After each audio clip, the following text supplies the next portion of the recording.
One Piece Podcast, episode 913 for the week of Monday, April 6th, 2026. My name is Zach. And my name is Alex. And on today's episode, we have a very special guest. He is the translator for One Piece in Weekly Shonen Jump and Manga Plus, Stephen Paul. How's it going? It's good. So you can say 900 now, I see. This week. We'll see. We'll see. Okay. This week. Yeah. It changes. We also have our contributor, Jill Knight. How's it going, Jill? Hi, everyone. I've been to the dentist 12 times in 35 days. Thank you, Just throwing Jill. that out there. It's my life update. Well, thank you for keeping our dentist industry afloat single-handedly. But I'm glad you're doing okay now. Because that sounds unpleasant. Just a bit. Are you Didn't have dental trauma before this, but, you know. They started putting me in the room closest to the door, and man, sometimes I was thinking about taking a runner. Yeah. Yeah. Someone without any dental issues that we know of. Our archivist, Ken O'Connor's with us. How's it going, Ken? What if I just said, like, oh, Zach, today I had so many drills in my mouth, you wouldn't believe it. Delaney, isolate the footage. Happy April, everyone. I haven't talked to you all since last March. Oh, my God. Can someone... Why do I keep inviting... I just asked that right before we started recording. I know, that's How why are you, Zach? Good, Ken. It's great to have you here. Thank you so much. Yeah, today we're going through chapter 1179, Nerona Imu Descends. So probably going to be kind of a quiet chapter. It's pretty boring. Today. Yeah. Mid. Well, yeah, we'll go through the specifics of the manga soon. The anime is back after a 4-month hiatus. It's been, or at least, I think it's been since October, November. I'm trying to remember specifically. Yeah. Sam Leach will return with our anime recap maybe next week, if not next week, soon thereafter. So look forward to that. Did any of you guys get a chance to watch the latest episode? I did. Steven, I did too. Which is rare, also. I need to, as a One Piece podcaster, I should probably be. Anyway. How was it? Alex, I think you specifically would probably like it. Really? That they lean into the nostalgia in a way that feels new. I mean, Steven, what did you think?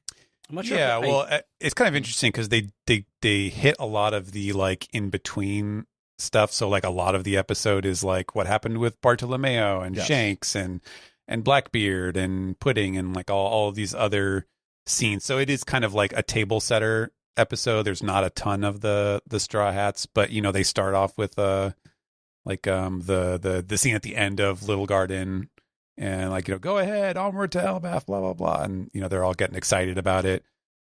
So it is very much a table setter. I do kind of wonder, you know, I'm sure there are plenty of reasons that they had to make the decision to like switch to this seasonal format now. But I also do wonder if maybe one of the benefits or one of the things that they were looking at was like trying to focus more, especially with all of these outside animators and folks who are like helping out. If they were trying to like focus a little more on the like the cohesion of the look and stuff, because it felt very polished. Like it did. Like it did not feel like, oh, there, you know, like 20 different people were animating this and you can tell like, and each shot that cuts, it's very it felt very smooth in terms of like the character art and stuff. I thought it looked great. Like it looked the most Oda like looking that I've seen from with high praise. But like I mean, for good or for bad, it did look like Oda in a way that I feel like I haven't seen in the anime in quite a time. Good. Yeah. I hope that's consistent throughout the rest of it. And, you know, I mean, I don't talk about the anime much on the podcast, but when I do, it's usually like, well, I don't like the over-sakification of it. I mean, Or like how whenever they do like, oh, here comes a big Gear 5 set piece, it's like, yeah, like show off, that's fine, but I feel like they go a little too far. I sometimes, but I think I do like the idea, as we've dubbed it in the past, it being an animator's playground. I do think is fun, and I think it fits generally within the spirit of the show.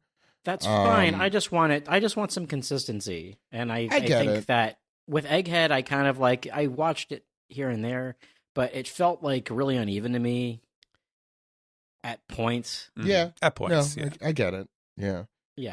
Yeah. Anyway, whatever. Yeah. And there's nothing in this episode that is going to like test that. Like, you know, if it is going to be more of that kind of like, okay, here's the highlight reel for X animator or whatever, there will be chances to test that out later in the arc. Obviously, this is just kind of like folks hanging out and talking type of an episode. I'll say the direction in this episode I thought was stellar. It's still weird though, like hearing the old music with like the stuff from Little Garden, fits. Mm-hmm. But then hearing that same old music from like 30 years ago, and everyone knows I love Tanaka and all of that music deeply. But it feels so like discordant with what's happening. And the sound effects, I know if you listen, Steve, who will be on in the show later on, was also on Quest for the Best talking about One Piece Movie 6. And I think the complaint from Tristan, one of the co-hosts, who is not into One Piece at all, the sound effects are like the thing that took him most. The library. Out of it. Yeah, the library, like recognizing them from like Gundam or something else too. Right. It still suffers from that, and that maybe it's just because it's like on my mind right now. But I did notice that more than usual.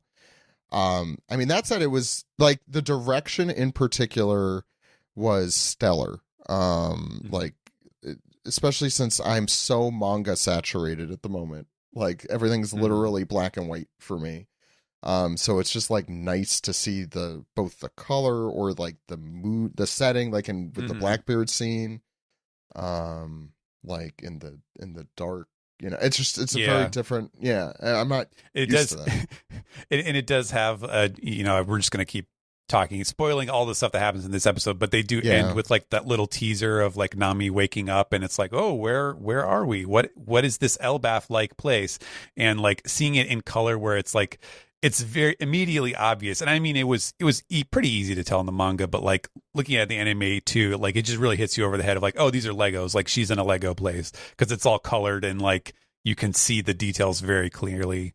So yeah, the illusion, there's no mistaking what's going on there. I'll say as manga readers, I think this is just like a good thought experiment or whatever you want to call it for like manga versus anime, like consuming the story whichever way you choose. But like with the manga, you really do have to be detail oriented. Like you really have to pay attention to everything to really grasp the full situation, whereas the anime by design is, I don't want to say spoon feeding it, but it's much more, it's just there, and I forget that because I'm not as inundated, especially since it's been on break for many months, by that kind of storytelling for One Piece. It just feels very foreign almost at this point. Yeah.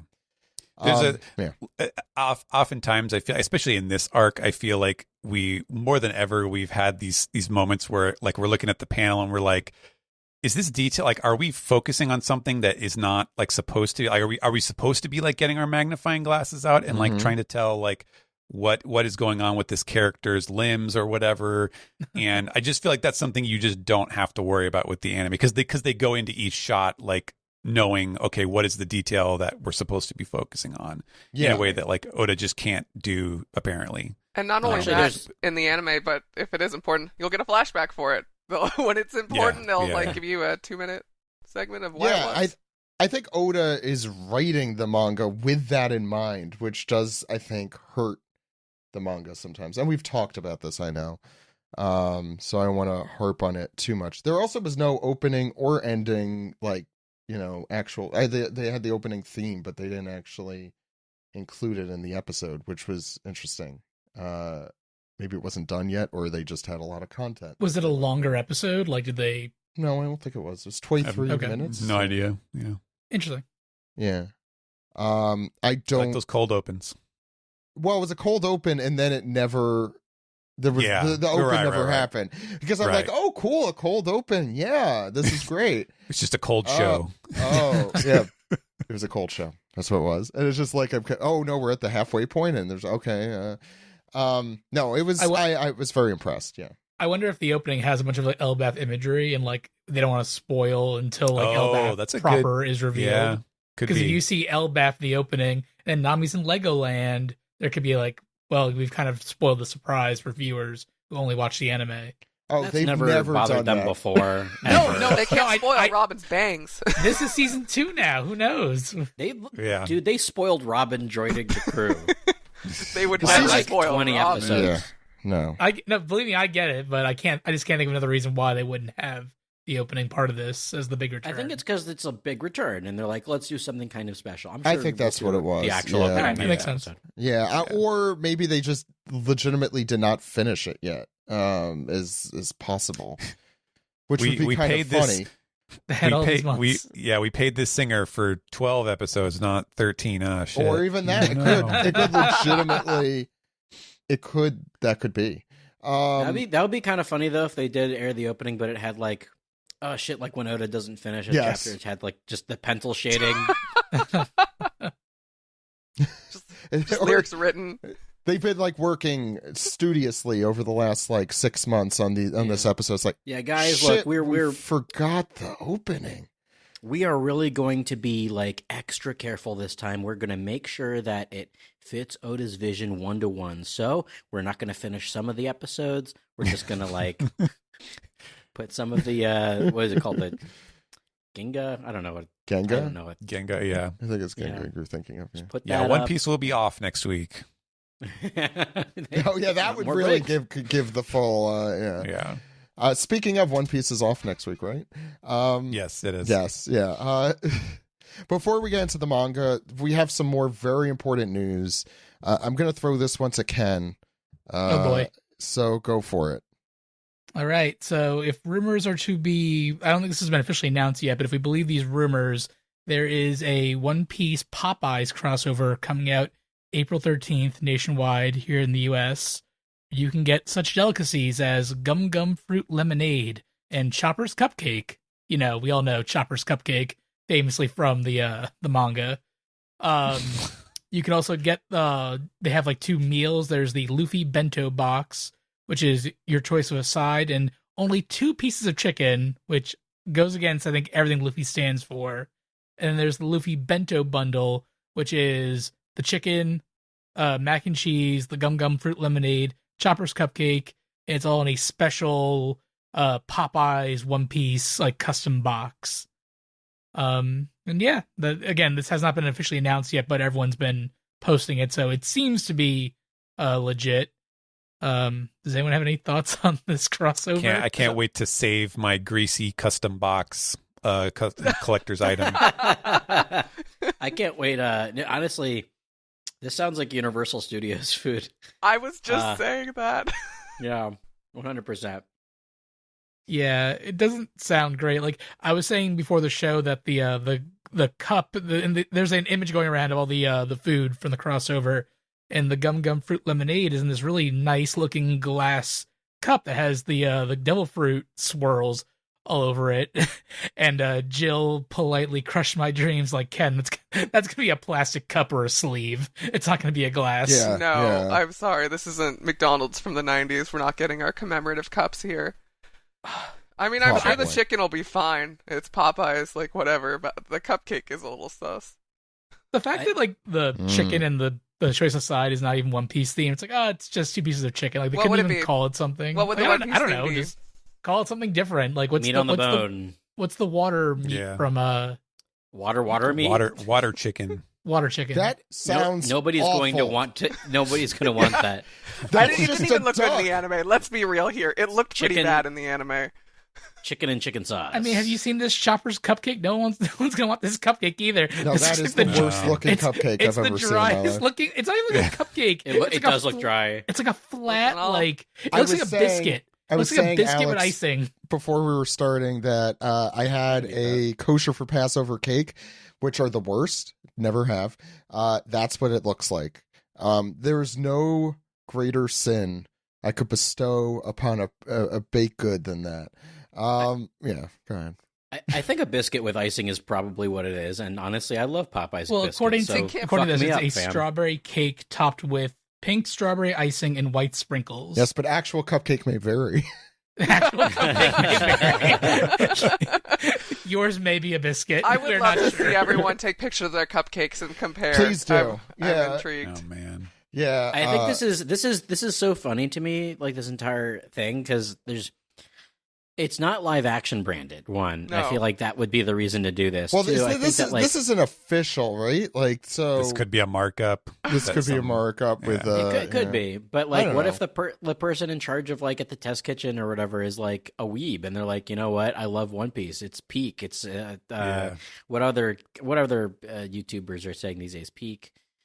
The other words. Alex, you're on YouTube right now. Shit. That means I'm doing it right. Yeah, Anyways, it's true. I feel like this has never happened with Dragon Ball, right? I mean, or Naruto. Not Popeyes, I don't think, but there's definitely been Dragon Ball related food cross. There were Burger King kids meals like ages Yeah, ago. like I Dragon remember. Oh Ball. my god, yes. Yes. It is funny to think though that like if this was the glamour shots that they came up with, like just how bad are the real thing going to be? Yeah, Or maybe they'll be better. I don't know. Yeah. I don't. Yeah, I didn't even realize there were sprinkles on that cake until I zoomed in because it's the same Yeah. color as the frosting and it looks. Well, you know, it's gross. like pre-packaged, like in little plastic. Like It's like a little Yeah, Debbie's yeah, cake. Yes, I mean that's what they're gonna be. This Well, does not I'll look buy appetizing. One. We'll see. I'm You not know, even they'll gonna get say my what money. I'm not even gonna say what I think it looks like. I also don't like they calling it like a bento box. Like, Yeah. I mean, I guess it's kind of. Japan. Yeah. Okay. I better get chopsticks to eat my fried chicken with. I will say it is generally, and I say this for everything I feel like these days, but it is surreal to see something like this generally. Speaking of surreal crossovers with One Piece, the Seattle Mariners and One Piece crossed over. When was this? The 3rd? So this past weekend. With a Chopper that looks adorable and a Luffy that looks terrifying. I don't know if I have anything else to say about that. Do you, Steven? No. It's I didn't. baseball. I did not even hear about this until I saw this picture. Same. That is terrifying, though. Yeah.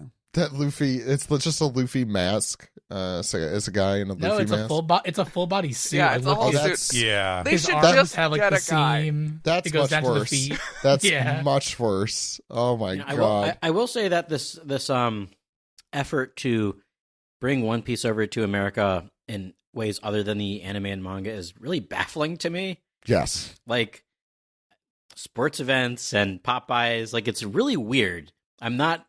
Am I the only one who thinks this? No, it's weird.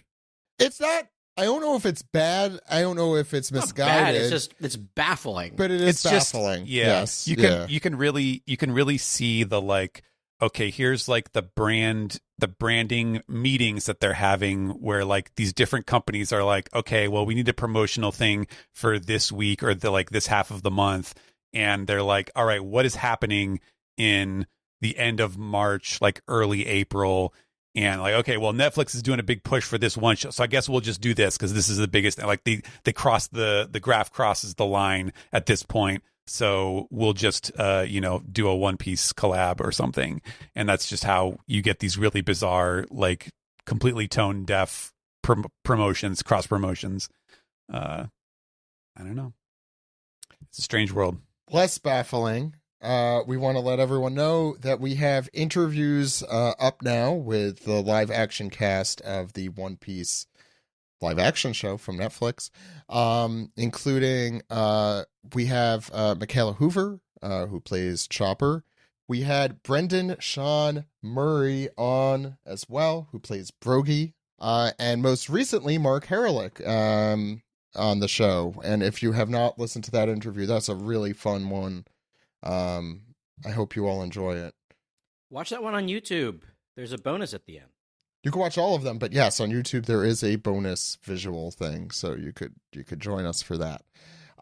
This coming week we have Rob Coletti, and Alex was there with me to interview Rob, who plays Walpole. Yes, that was a really fun interview. I'm looking forward to everybody getting to hear it. I will say, I never do this because why would I ever do this? I did see a YouTube comment that I want to address about the Mark Harelik interview. Yeah, saying that we cut him off a lot, and I'm just gonna. I will just say that everybody's internet connection is different. There may have been a delay here or there, so yeah, there may be some cutting off when it comes to the interviews, but that doesn't mean that we were doing it intentionally. I'm just putting that out there for the record, and getting off the box. Yeah, I think anybody who has been in a Zoom meeting where everybody is like just on their laptop mics with no headphones understands how that works. You just talk over each other. I've become very bougie about my Zoom meetings for that very reason.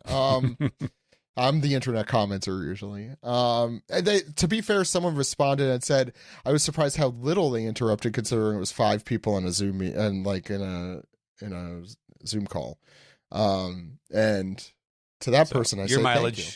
Your mileage may vary. Yeah, what was it? Cupcake may vary. Is that what we're calling this? We also have our interview with Aura coming up, and Kirsten Carey, the musician on our show, also joined me for that. That was a really fun one, and we kind of just gush about anime and One Piece for a good half of it. And I think that was around an hour as well. So enjoy that. I know we spoke after we finished recording for like another 20 minutes, so I can't remember how long the actual interview was. So enjoy that.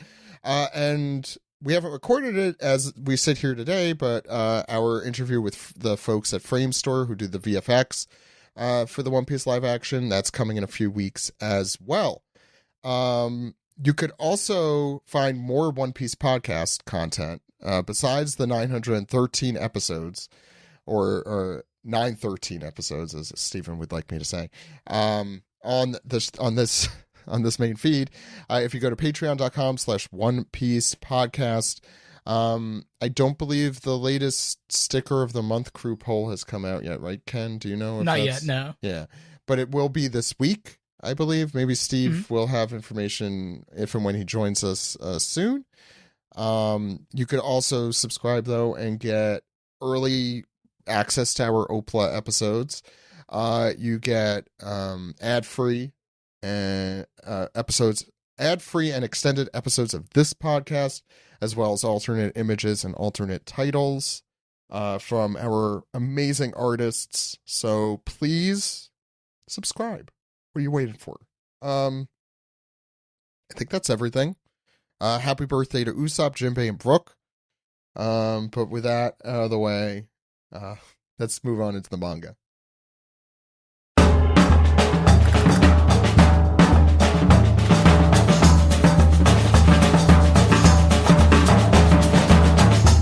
This is the manga recap for chapter 1179, Nerona Imu Descends. You can read this chapter and all chapters as soon as they come out from shonenjump.viz.com or mangaplus.shueisha.co.jp. It's legal, it's free, it's worldwide, and so I have to start here on that note. Who made it through this week spoiler free? Me. Steven? Me. Me? Ken, you didn't? No. Otis spoiled me. I got spoiled on what was coming, but I did not see I did not see any designs, but I got spoiled on what was coming. So yeah, me too. I think that's about. I mean, if you read the chapter title, as soon as you read read legally, you know it's coming. But well, to be fair, we kind of, even at the end of last week, I was pretty convinced that that part's not a surprise. I was waiting for it. Yeah, I was more upset how prevalent they were this week, though, from what I gathered. Yeah. I know Roger and Golfer and others were talking about like just avoid the internet this week, and I did mute like terms including emu for the last week, and that helps. It was April Fool's too, so it was a good week to not be on the internet at all. I kind of want to go back now and see like if there were any fake spoilers floating around as to what. I will say before we get into like the really like the chapter itself, I feel like I would have thought that this page was fake. But we could get I into definitely would have. I 100% would have too. Yeah, which is actually kind of would have been an amazing April Fool's joke. I would have been mad about it. Don't get me wrong. Like most April Fool's jokes, it will leave you angry and bitter, but it is a little funny. You have to, Sure. Yeah, because I'd be like, this is not real. What are you even sending me this for? Especially if it looked like... We've had some great fake One Piece spoilers back in the day. I still remember. Yeah, the Impel Down Iron one is the one that we all always talk about. Which one is that? Jill? Oh, well, I was talking about... were they the one who did Impel Down? Yeah, where it was like Luffy got the even Cobb treatment and was going through the rest of the arc as a woman. That was... Oh boy, that tricked quite a few people when that first happened. That's funny. That one I was disappointed did not happen. I'm like, I think that would have been a lot of fun, and I think that is a really missed opportunity, especially like right after the Amazon Lily. Yeah, but that would have been perfect. Like, after Amazon Lily with that whole thing with the, I feel like that would have been fun. But Impel Down is fine. I don't know why I said it like that. Anyway, okay. Reader request. Who do I have first? Ken, do you want to read the reader request? I would love to, Zach. Thank you. Ace, Tama, and Yamato leading boar piglets on a hike down a wetlands path by Naoyama wants to travel. And you have... That's your pen name, right? That's your pen name? No. No. If my pen name is The Man Who Loves Yamato, or whatever it was. Yeah, you actually got one in, so... Yeah. For those who don't know... come on. For those who don't know, it was you. Listen, if it said Ken O'Connor, I'd be over the moon, I'd be claiming, I'd be putting it everywhere, but because it just says The Man Who Loves Yamato, I'm like, okay, there's enough there for me to doubt, but I still like to claim...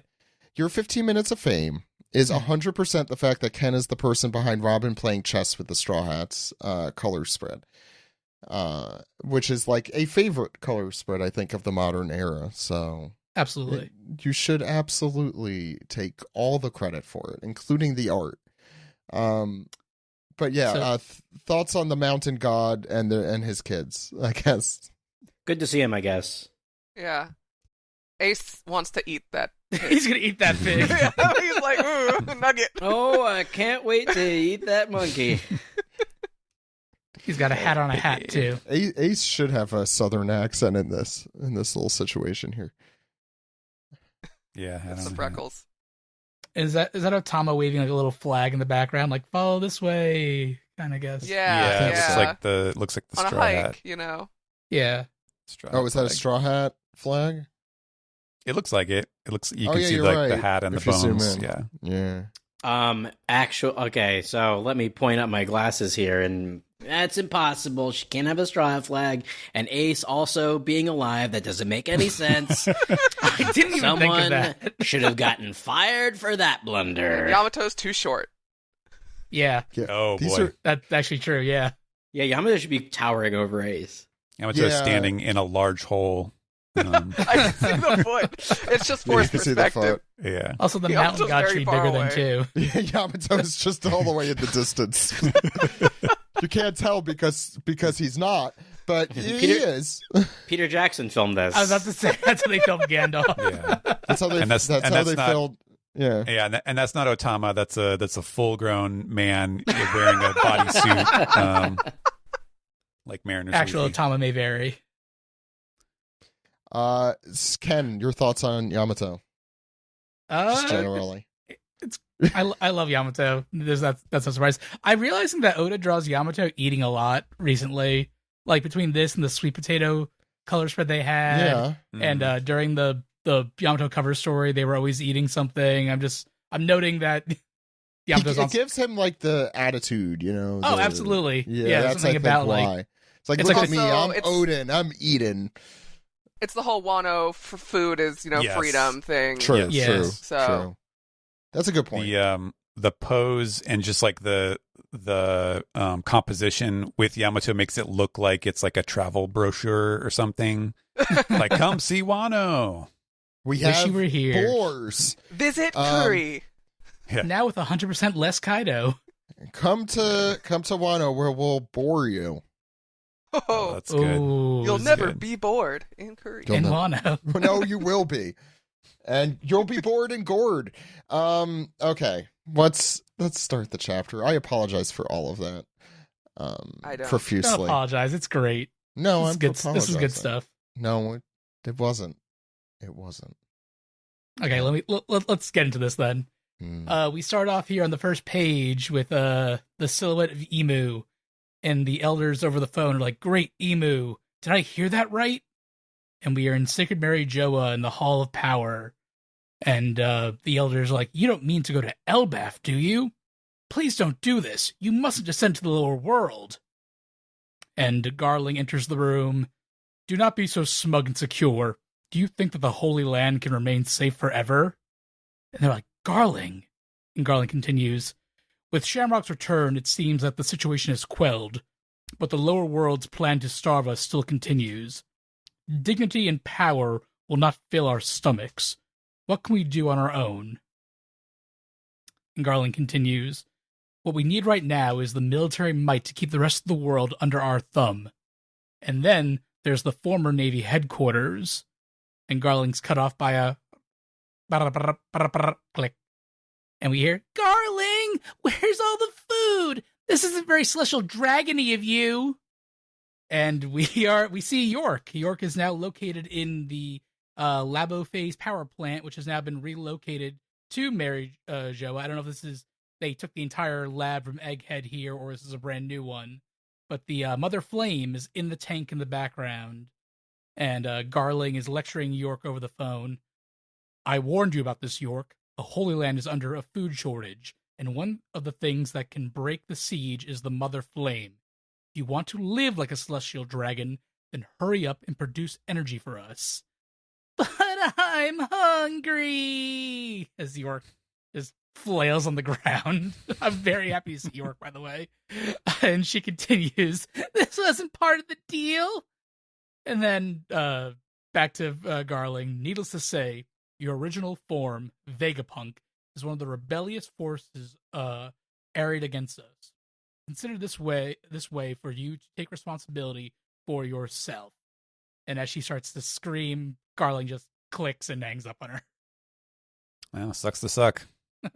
I love that York has to deal with this particular consequence of her actions when she goes hungry. I think that's really great.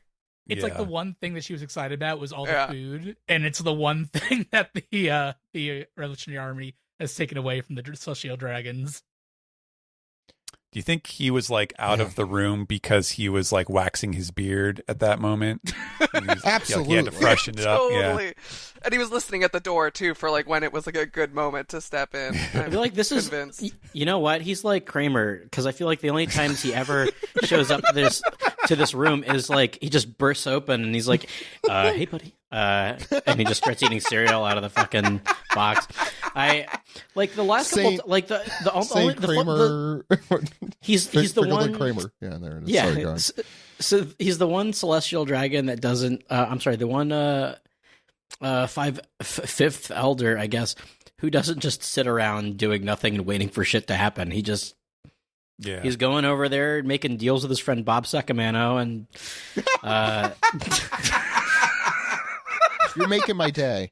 Getting into get rich quick schemes. I was gonna say he's doing his job too, since he is the new science minister, and he's like the direct, employer, if you want to say, a Vegapunk here.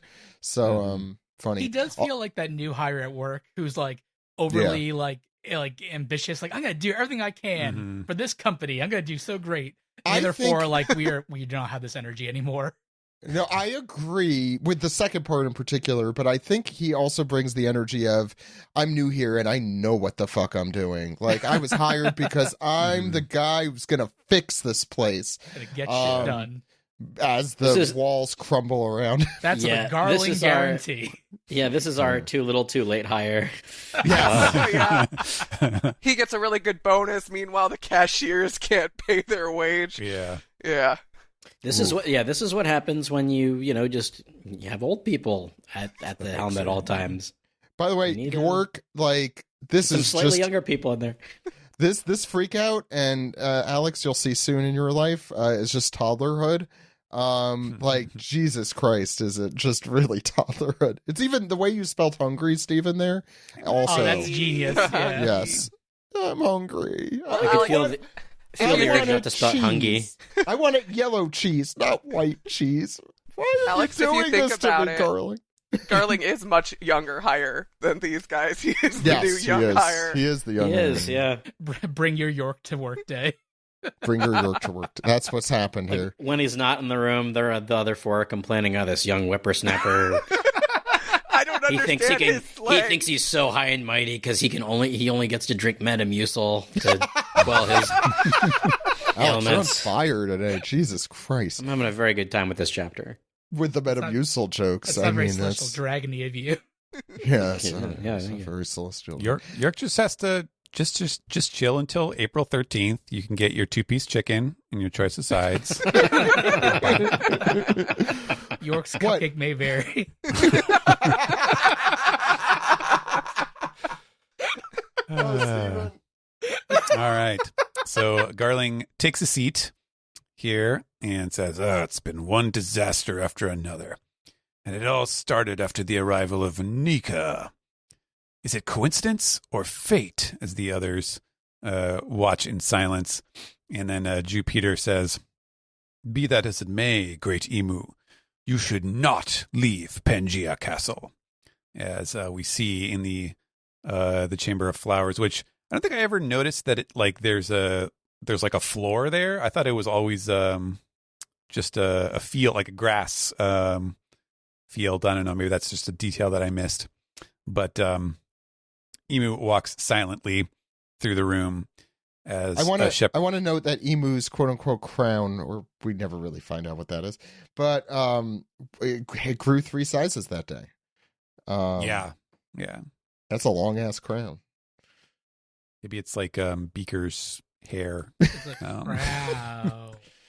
Oh, that's okay. So Shepard, Shepard continues. We can send the Navy admirals from headquarters to Elbaf, and Nustero says, "No, just count the number of situations we're dealing with right now. There's too much going on." Warcury gets to his feet. Then we should head into the field again. And finally, Emu speaks up. This is no longer coincidence, Warcury. Arrogance, sloth, detachment, pride, casteth away these things at once. All is preordained. And so that defeats the theory that he's Pride from Full Metal Alchemist. Or which one was it? Was it Pride? No. Yeah, who was detachment? No, the good version. They're both good. Yeah, I'm not a hater. Good. Yeah, that's true. And then we get this very interesting flashback sequence here, where obviously this is not all from Emu's perspective, but some of them you can definitely tell are like this image of Rox when he says, "I will be back," which was said in this very chamber that Emu is in now. And then we get Roger at his execution. You'll have to search the whole world. And then people are saying, "Oh, it seems Neptune had a daughter." And someone asking, they stole the devil fruit, with a little picture of younger Shanks, obviously referring to the gum fruit. And what is in Elbaf? As we see Harold with his horns removed. We found out who the pirate captain in the mists is. He is Loki, Harold's son. And we see a picture of Loki. And then from Marineford, where Whitebeard stands there with his head chunked out, and it says, "Whitebeard protected him? Who is it? Monkey D. Luffy." And then who is that? Marshal D. Teach. It continues. Oh, that's me. To go along with the theme, who are you? No, that's Cobra. Nefertari D. Lily. And finally, Joy D. Boy. No, Joy Boy and Davy Jones, and we see the image from, God, was that 300 chapters ago now? Of Imu smashing the picture of Luffy and Blackbeard. Joy Boy, Davy Jones, still you continue to torment Mu. I desire Vivi, said in the least creepy way possible. Imu staring at the portrait of Lily, presumably, right? And then that's a good guess. And then just the eye. The eye. They have the same eye. And we go to we go back into Imu's lair, out of his thoughts, and who continues the sentence that started this. All is preordained. It all began long before this. And we have the five elders presumably simultaneously saying, "Great Imu, no!" He says, "The Holy Land, I leave to thee." The five elders again say, "But Great Imu, in the lower world you are." Not going to finish that sentence because he's cut off by Garling, who says, "We do not have the right to stop the Great One. He just hired me. He's great. You guys should really have more faith in him." A genius JD leader. Fans. Yeah. You know what? Yes, it's a new character that none of us wanted and who really sucks. And this is Marcus Mars? This is Marcus Mars, right? Yes. But still, and we actually see like his lower mouth and everything. It's a funny, I don't know, it's a funny face he's faking. War Curie says, but if Great Imu leaves this castle, I'll have no one to share my Popeyes with. And this is Jupiter. Nestero. That's Nestero. Venus Duro. I'm losing it today. Dad brain, as Alex said. You're pretty good. Thank you for the pity. Dad brain prevents you from remembering complicated One Piece character names. It's so specific, but it's true. Yeah. So if you're not a dad and you're commenting about how we can't remember any of the names of the really stupidly named five Shut elders, up. Shut up. Have a kid. I just call and then this you guy can complain. Gandhi in my head, to be honest. To this day. Well, no need to say it. We all know, especially the reader. The reader knows what you're going to say. And finally, this is Jupiter, who says, "It is by the Great One's design. None of us can prevent it." And the transmission's cut off because Imu does not want to listen to these fuckers anymore. And off he goes. He fts out of Marijoa. A thing that has not happened in, I don't know. And we see an ominous look of the some of the flaming wreckage in front of the Pangea Castle. And we zoom out even further to the red line entrance with the gondola with those statues that we saw back during the reverie. And we go to the next page, Alex. Elbaf, New World. Woo. There it is. It's Elbaf, the tree. We are going to zoom into Western Village, Sunworld. We hear Hiredin Stanson. Oh no, it's Gerd. Hiredin Stanson. I mean, look at this. Look at this. One of the demons was trying to put himself together again. So, and it's Summers, and he goes, "God damn it, not again." Hiredin says, "And he's still alive." And Gerd goes, "Look, it's like a magnet. It's scary." And he, Summers is bisected, and she's sort of like just kind of playing around with him like he is two little magnets. And this actually, I forgot she had the character quirk of really liking the human, like thinking they're cute. Yeah, too. Yeah. So, Yeah. balls. Yeah, yeah. I look forward to this merch. Magnets. Roto should really look. Roto is the one who should be looking forward to the ultra rare Summers, and that's where he deserves to live out the rest of his days. Oh, which if they is get left forever. in the Lego world. That would be Yeah. crazy. That'd be done. Oh my god, that would be perfect. More tea, Yeah. Mr. Summers.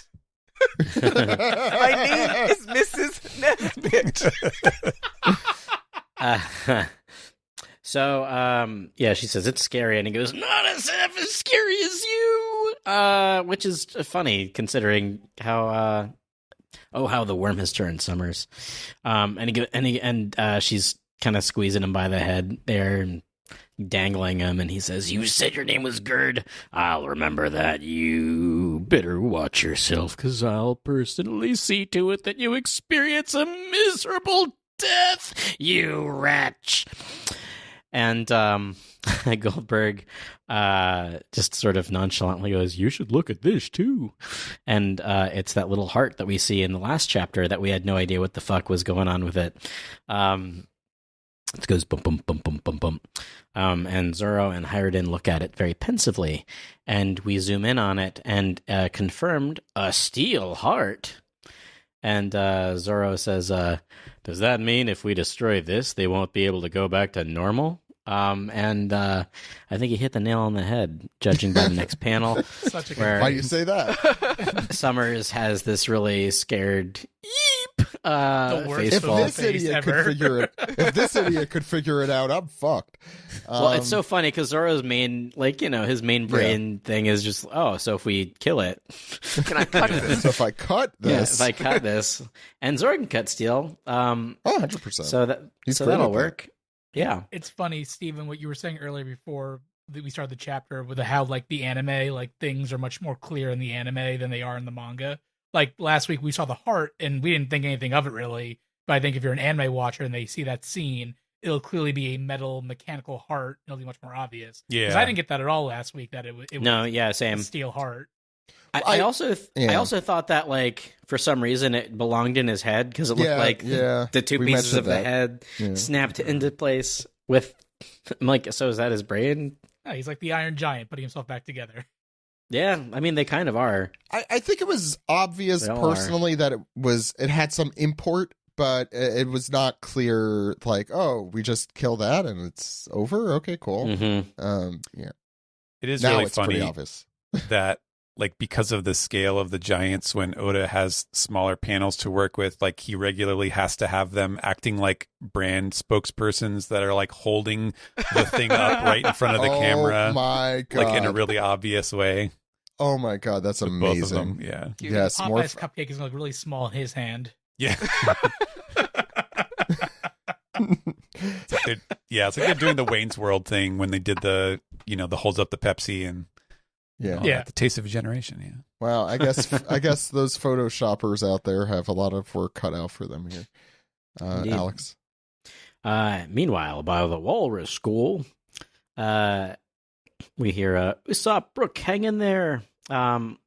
And Frankie says, they've got broken bones. Maybe I should cyborgize them. And you see sort of a little like, what? From Brook and Usopp. It's really good. Little reaction there, which is super funny. It is a very funny set of panels. It's good. And Jinbei's like, where's Chopper? We Yeah, need he's to too know new. now. An actual medical degree. Well, Very I'm not funny. going to be able to do their backs for some reason, but I could fix the front. Yeah. And Killingham's various parts are sort of stringed up on the tree, and he's yelling at Sanji, and he goes, I'm going to personally remember your name, Sanji, for revenge. Now say mine. And Sanji is just like, I forget. Which is super good. That's at the the beginning- most in character Sanji thing I've seen in a while. I feel Yeah. like Like, I it's- don't care about you. Yeah, I don't even yeah. think about you. I love this panel because it's like a Christmas tree with Killingham ornaments, or like one of those office desk toys where they have like the little balls all next to each other. Oh I'm thinking pinata. Oh, pinata! You know what? Yeah. This is merch that needs to be made. Yes. Oh, Yeah. Killingham! Oh, Killingham! And the bubble is filled with candy Oh, absolutely. It's all filled I think with it's- candy and a heart. and a steel I think heart. it's it's so funny that like the bubble clearly popped when Sanji used his technique, and it's kind of still intact here. At the beginning of the entire arc, I was calling it that Sanji would have a rivalry with Summers and Killingham would have a rivalry with Zoro, but now this is pretty clear now. Well, I guess all their clothes reformed too. Then it's not just their bodies regenerating; like their outfits must be regenerating too. I mean, that's just kind of One Piece. Yeah, Yeah, Luffy doesn't have bullet holes in his vest all the time. it's true. And when he goes Nika, he turns into his Nika form and then back to his normal outfit. For some reason. Yeah. So then we kind of zoom in on the big hunk of ice to reveal that, oh yes, Gunko is still in here, by the way. Next page. That's going to still be you, Alex. Ah, yes. Well, we kind of pan over to the frozen school, and Loki's just like, why is the school frozen? And Lilith says, very matter-of-factly, it's not. I merely sapped all its heat energy. And Loki just kind of chows down on some frozen bread, and he goes, school food's frozen solid. Don't even taste good. And Luffy can't really eat it. He just goes, Foog, gotta give some to Usopp and Brook. Trying to eat this frozen thing, but just can't. And he says, not until you get back to normal, bud. And Luffy continues to speak. He says, hey, Loki, that bad guy you froze, is she dead? And Loki says, it's a flash freeze. It won't be fatal, but only this guy can melt the ice. Don't worry, they're not going anywhere. And it's Ratatasker showing a big hunk of bread there going, so Luffy can't eat this bread, right? It's just too frozen for him. Yeah. I don't put money on Luffy not being able to eat something. It looks like he's Yeah. trying to stretch his mouth over it, but like it's not really working. Well, it seems like convenient that Luffy's going to be out of commish, it looks like. Anyways, we see what Nami's up to. And she's sort of looking on the horizon while Zeus continues to put out the raging fires. And she's just like, what? And we see a gigantic, like this gigantic black pillar, like a big pillar of, I guess, Conqueror's hockey or something. Like it's at the end of a blockbuster film in the mid-2000s. This pillar just coming down from the sky. And everybody from the villages can see it.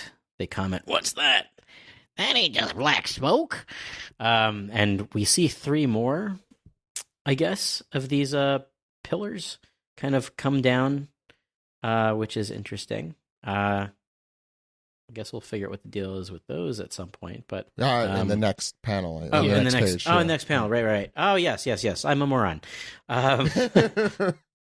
Anyways, the Giants continue to be, aghast at what's happening, and one guy goes, "Oh, look at the sky!" And he points. Wow, what a design on that guy! That's it. Yeah. That is a front-facing Simpson if I've ever seen it. Yeah, 100%. He kind of looks like Ito Mimizu from Baby Backfire. Yeah, Same kind of mouth. They're related. But that's Stanson in the front still, right? That's Stanson. Yeah. Where's everyone else? Okay, Jill. What happens next? So then we go to Full Metal Alchemist.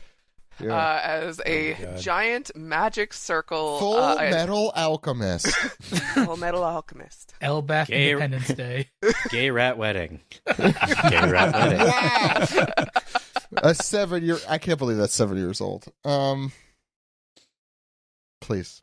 As we have a giant magic circle appear in the sky right above the castle. As Nami quickly pulls everyone over who clearly can't see this. Everyone, come quick! As Frankie is shouting, what's all that rumbling about? And, Sanji's only got eyes for one thing. It's, don't worry, Nami, I'm with you! Frankie Very was in the cute middle pose. of cybernizing the Yeah, software. he had to give Cyberizing. up. They're actually only half cyberized. It's going to be real unfortunate when we Yeah, get there's back like a to them. gear sticking out of Brooke's eye Usopp's socket or nose is something. metal. Yeah, just the nose, just the tip. Yeah. So yeah, and then we suddenly get some booms, some music of playing as everyone looks on, questioning.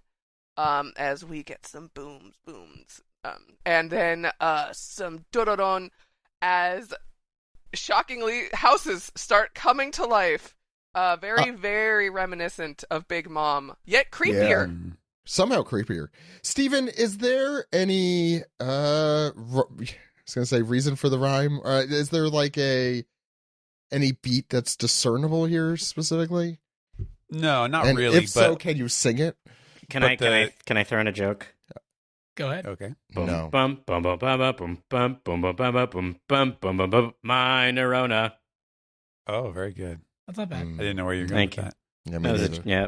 Sorry, it took a second. Yeah, well, the dororon stuff is that's kind of like a ghostly sound, which I do feel like that just is already sort of implied by the obviously evil vibe that they all have. But yeah, it just kind of sounds like it. It is very much in that vein of like Nightmare Before Christmas, sort of like bunch of wacky, kind of evilish looking things all cackling and making a big fuss about stuff. So I also is this onomatopoeia all written in the original, or was this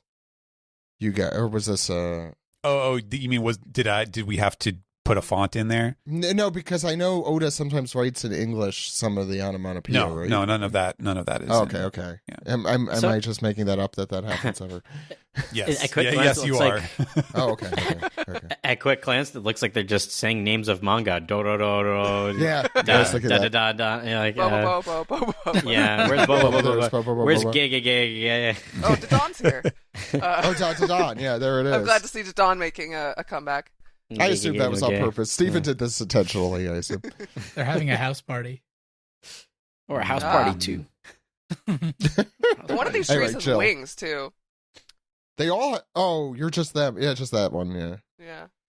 Special one. That one's especially evil. That's an oak. He brought his own wings. Yeah, he brought BYOW. What's the most evil tree type? Let's think on that while you continue, Jill. That one that Oak. when I was in Peru. No, I was making that joke. Oh. No, go. No, Jill. I want to hear about your When I was in Peruvian Peru, tree. I went hiking. I put my hand against a tree, and it was covered in spikes. I was like, Oh, "Oh my shit. god, why does Like this in- exist?" The pluribus tree. Nobody's wouldn't seen know. pluribus? No. Okay. Anyway, listeners would know if they've seen it. Okay, we'll think on. I mean, I know I'm sorry. I know the answer to this question. The tree of heaven is the most evil tree.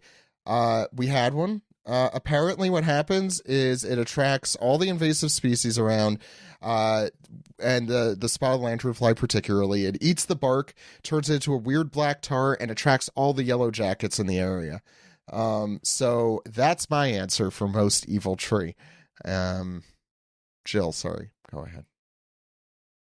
As the giants look on, the houses have come to life and started singing, and drum beats, and also the trees, as they are also on fire, actually singing. Very exciting.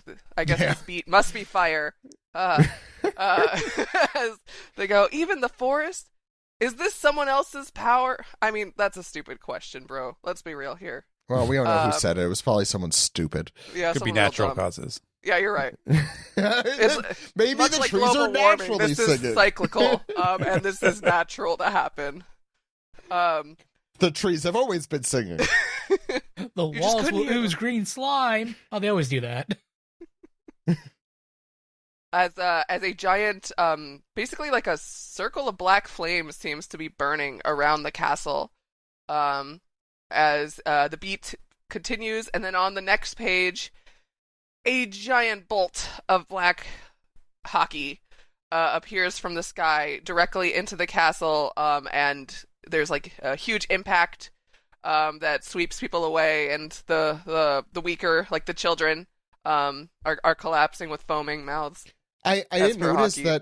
that middle Conquerors hockey pillar like lightens up the other ones. Like it's so like literally the aura of it. So much darker. Mhm. Yeah, you can see Yeah. the gray ones in the It's background. It's cool. Yeah, no, it's a cool effect. I didn't notice that at first. Yeah, it's interesting. There's definitely not like it's not like everything went dark. Like there's definitely light involved in at least in Oda's drawing of it. You could see Oda had actually drawn a lot of this. The like the pillars and you could tell the difference by just the pen, But interesting. Yeah, go ahead. Sorry, Joe. As everyone here is getting knocked back by this impact. And then this incredibly cute panel is Chopper is clutching onto Zoro's face, blocking his one good eye, by the way. So happy that this gag has come back finally. This was one of my favorite running jokes is the Chopper grabbing onto Zoro's head when he's scared. Oh, love it. It's very cute. Excellent. Yeah. As Zoro says, that's color of Supreme King. And then mirroring, same pose almost. Luffy is on Loki's shoulder, and Loki goes, "Was that from the castle?" That's the same hockey from before. It's old Luffy, drained Luffy. Such a funny panel to put Such a great by panel. himself. Really funny. That's a good reaction. It's really good. It's Yeah. really good. This is how old Again. people react to things, as everyone knows. When Yeah. you hit a certain age, you're just like, "Ugh, my That's tongue definitely the won't face hold of Luffy together." who's like, I really just wanted to eat this. Okay. I just Yeah. wanted to eat the meat, and now It looks like this when- hockey. It looks like when they did that, like the slug reaction from Star Wars. Uh-huh. Yeah. Claude, is that the character's name? Something like that. Somebody at me in the comments. Then we go into inside Ara's castle. Can't read. Wow, Yeah, I don't know what that was about. Oh, yes, the paddle room. the Yowie paddle room. Yeah. It's where they keep, the special. Emu, you're finally here. We've been waiting. Harold's been waiting there for 50 years. Oh, boy. Finally, you're in the paddle room. I've been waiting for. Go ahead. Harold Supreme. As we're into the throne room here, and a figure has appeared amongst the flames and marking on the ground, coughing, and on the ground, coughing up blood, huffing and puffing, Presumably. as they Or seem to be in ink. pain. Or ink, you're right. Yeah. Maybe that's what he's Could be coughing. black ink, sure. Oh no, my silhouette. Could also just It's be ketchup. disappearing. Be pulling an Usopp. We don't really know. Mm. As Who would he be doing that to? There's no one there. the audience. Clearly, Oh. we're Yeah. here. Yeah. As they start shouting out, screaming as wings or something else bursts out of them in a really, really, not painful looking He's way. a beautiful butterfly. He's emerging from his cocoon. Yeah. Sure. Yes, that's what this is. Yeah. And then suddenly an explosion. I actually didn't realize this happened. He Yeah, me exploded the neither. I just castle. noticed I'm not that. really sure as to reasoning for this, but he did.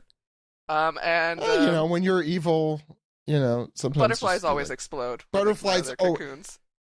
It's Yeah. the butterfly. Terminator caused lightning bolts and stuff, so Okay, Mm. good Yeah. to know. there's precedent. As Eyesight as we look Terminator. on, who's that? Steven. All right.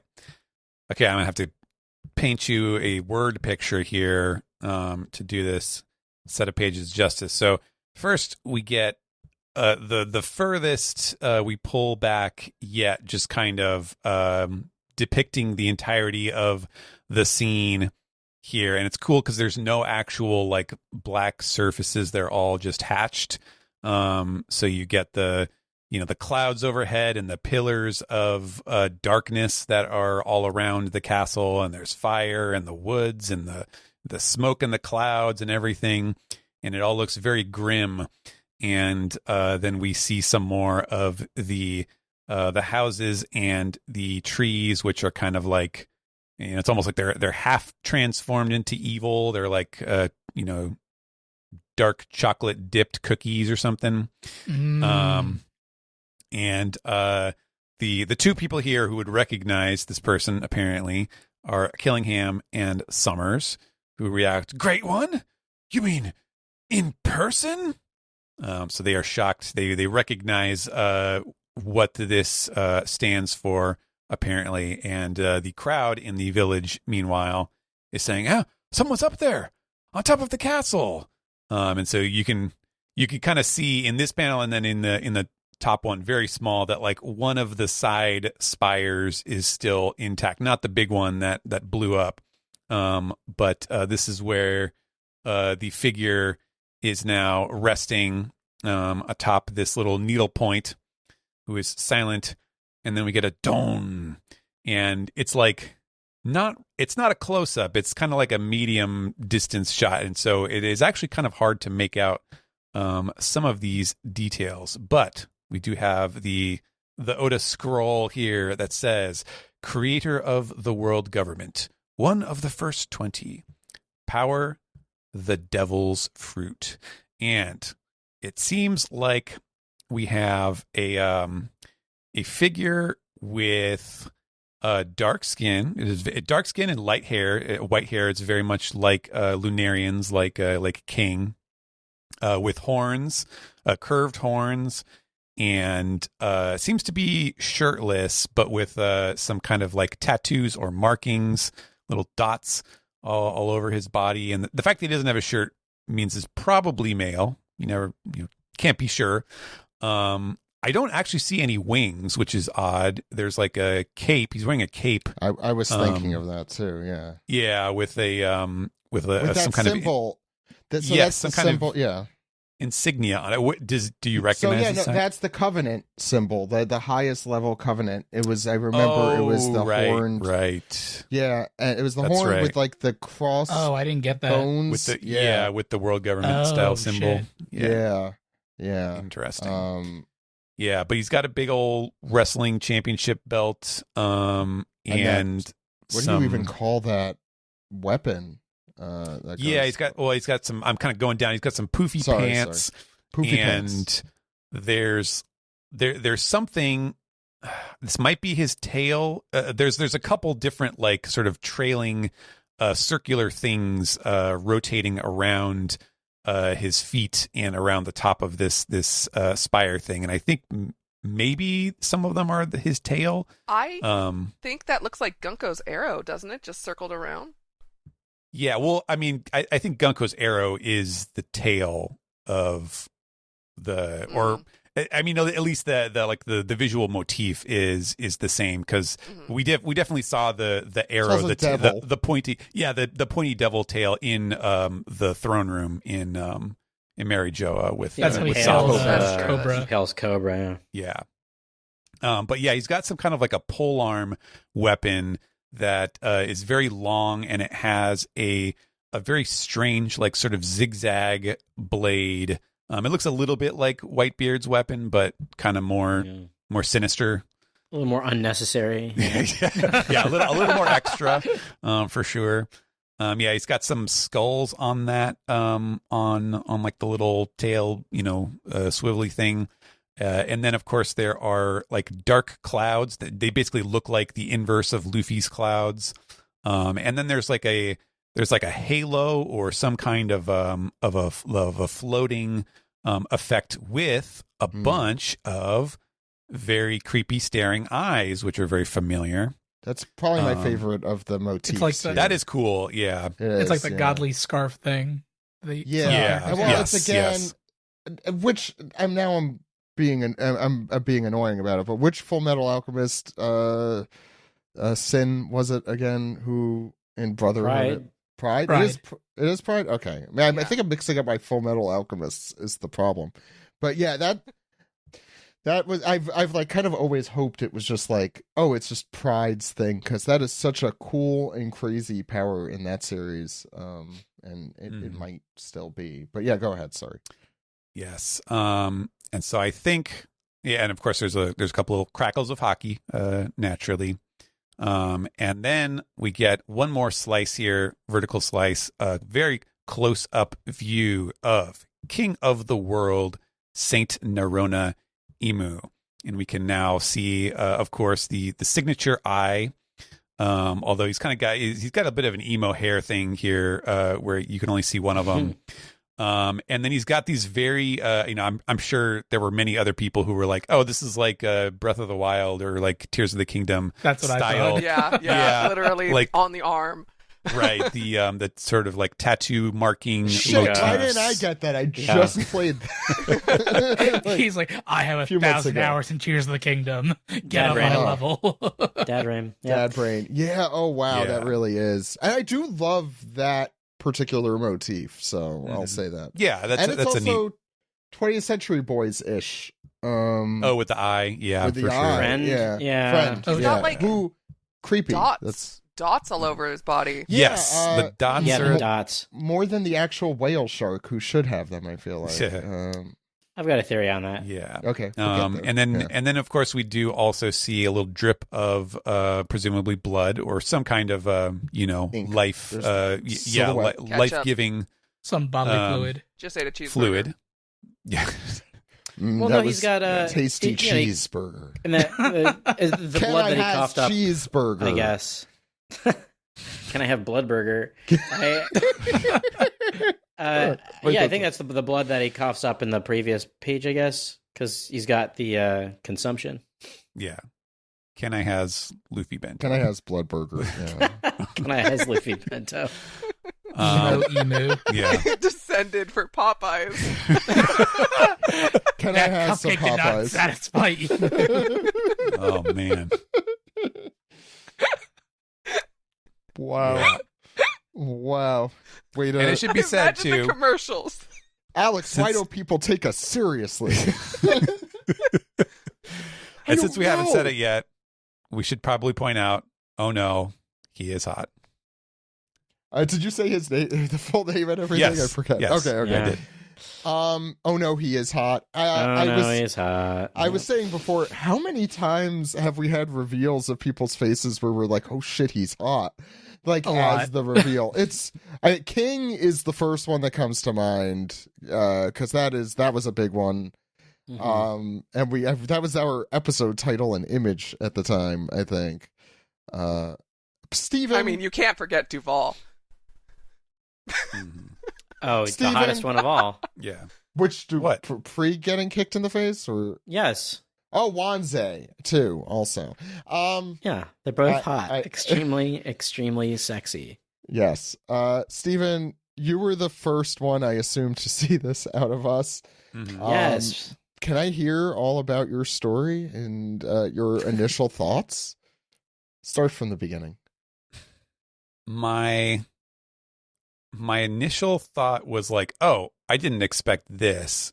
And I remember, I had reminded myself going in that I had said, I'd been on the record as saying, like, when we see Emu, either it has to be something like unbelievably goofy or extreme, or has to be like unearthly beautiful sort of a thing. And I do think that it's close enough. Like, okay, I'll give it to him that this appears to be like a very attractive or alluring design. Like it's kind of a sexy design. But I also I have to be 100% truthful here that the first time I saw it, I thought, oh, this looks like someone's like fan OC, like this is Luffy's Gear 5 Satan mode Yes. or something. Like it does it because it's kind of outside of Oda's wheelhouse. And I don't know, maybe some of that is just because it is that kind of Lunarian style where it's something that is very different from the sort of the Bible of One Piece character design that Oda has built for so many years, where like you're immediately like, oh, that looks different. It doesn't look like a typical One Piece character. And to be fair, that's probably a good thing for Emu in this sense. But I can't deny that like my very first thought was like, oh, this looks like a bad guy from like what's his name? The other guy, Hiramashima. The not One Piece artist, like a fairy tale guy or something. Yeah. And so Yeah. that was, so my initial reaction was a bit muted. And I'll say, to be fair, that also, like, I didn't really like Rox's design at first, and it grew on me, and I do like Rox as a character, so that doesn't necessarily mean that's a bad thing for Imu, but for me it will be a bit of an adjustment period. Also, I don't like that he kind of drew him in this weird, like, not very clear, like, middle distance range, especially because that's going to be completely stuck in the gutter in the book too, where it's going to be impossible to see the details. And obviously we'll probably see more of this in the next chapter. I would imagine we'll get a better view of him. But as a first impression, my reaction was mixed, aside from just like oh shit, we finally get to see, like, it's finally unveiled after so many years, and that's the more exciting thing, I think, for me. We also haven't had something so easily spoilerable, which is why I'm extra grateful that Alex and myself and the rest of us managed to avoid it like this. But again, as I said at the beginning of the recap, I agree with the OC thing. I think it is kind of just like a victim of, like, the fact that you are absolutely right. This doesn't look like Oda's, like, I think he purposely was trying to step out of his wheelhouse. Could be. It looks like Dragon Ball AF. Like, that's exactly what this looks like. Yeah. But it's like, okay, has Toriyama, like, tried to draw something, or had he tried to draw something completely like it doesn't look like his style, like on purpose? Not really. I don't know. That would be an interesting thought experiment. So, Alex. Yeah. Sounds like you want to talk about Nerona. My Nerona. Yeah. My Nerona. Yeah, I think... I think we should all go around and talk about our first reactions to this, because mine was definitely a, like... That's what I was going to do. Well, yeah, like, my first thought was like, oh god, that's overly complicated. Yeah. Oda. It's Oda. But I also was like, somebody, I think a deal in our Discord said it looks like a Kishimoto design. And I'm like, yeah. And I think it's because of the dark skin with the white hair. And obviously that's Lunarian. But also, like, I like the Sheikah tattoos. I was like, God, that sucks, because it looks exactly like Tears of the Kingdom shit. Like, it almost looks like this looks like a fake spoiler page. Now, my initial thought too is that, like, okay, well, this is his, like, devil it's form or whatever. By the way, that logo, it's, like, insane how it looks like it. Well, right? I think those are based off of something, right? Maybe. I mean, I'm willing to give his whole design the benefit of the doubt, because there's a lot of stuff in here that I think is really interesting. Aside from, Kishimoto or just this is clearly drawn by a different artist or designed by a different artist. The one thing that it reminds me of more than anything is Eneru with the puffy pants. Like his, I mean, Eneru's trying to be God. I feel like, yes, the pole arm, exactly. And the nose, even almost. And the nose almost, yes. No wings, the circular, I totally see it. Well, and I do think that is that is not coincidence. I feel like, because Imu is the closest thing, I guess, there is to a god in One Piece, and Eneru is like the pauper. There's going to be some similarities there, and his design also brings up a lot of questions that I'm sure we're going to get answered at one point. Like, he does look vaguely Lunarian or not of this world. Like, that's probably the case. I had my tinfoil hat on earlier when I saw the bridge of his nose, and I'm like, oh, only Robin and Olvia have that kind of nose. I wonder if the Devil's Child is not just a moniker. It's a weird, I don't know, some stupid idea I had. Weird. And then when you noticed that you brought up the fact that he's like emo hair, I'm like, oh, like Sanji. And I'm like, wait, is he like all of the Straw Hats combined into one weird fucking, like, stupid thing? I think it's, by and large, I think it's like a cool design. Like, it's an Amano, like, This is Yoshitaka Amano who designed Final Fantasy art since the beginning. Mm-hmm. It's very much like something that he would paint.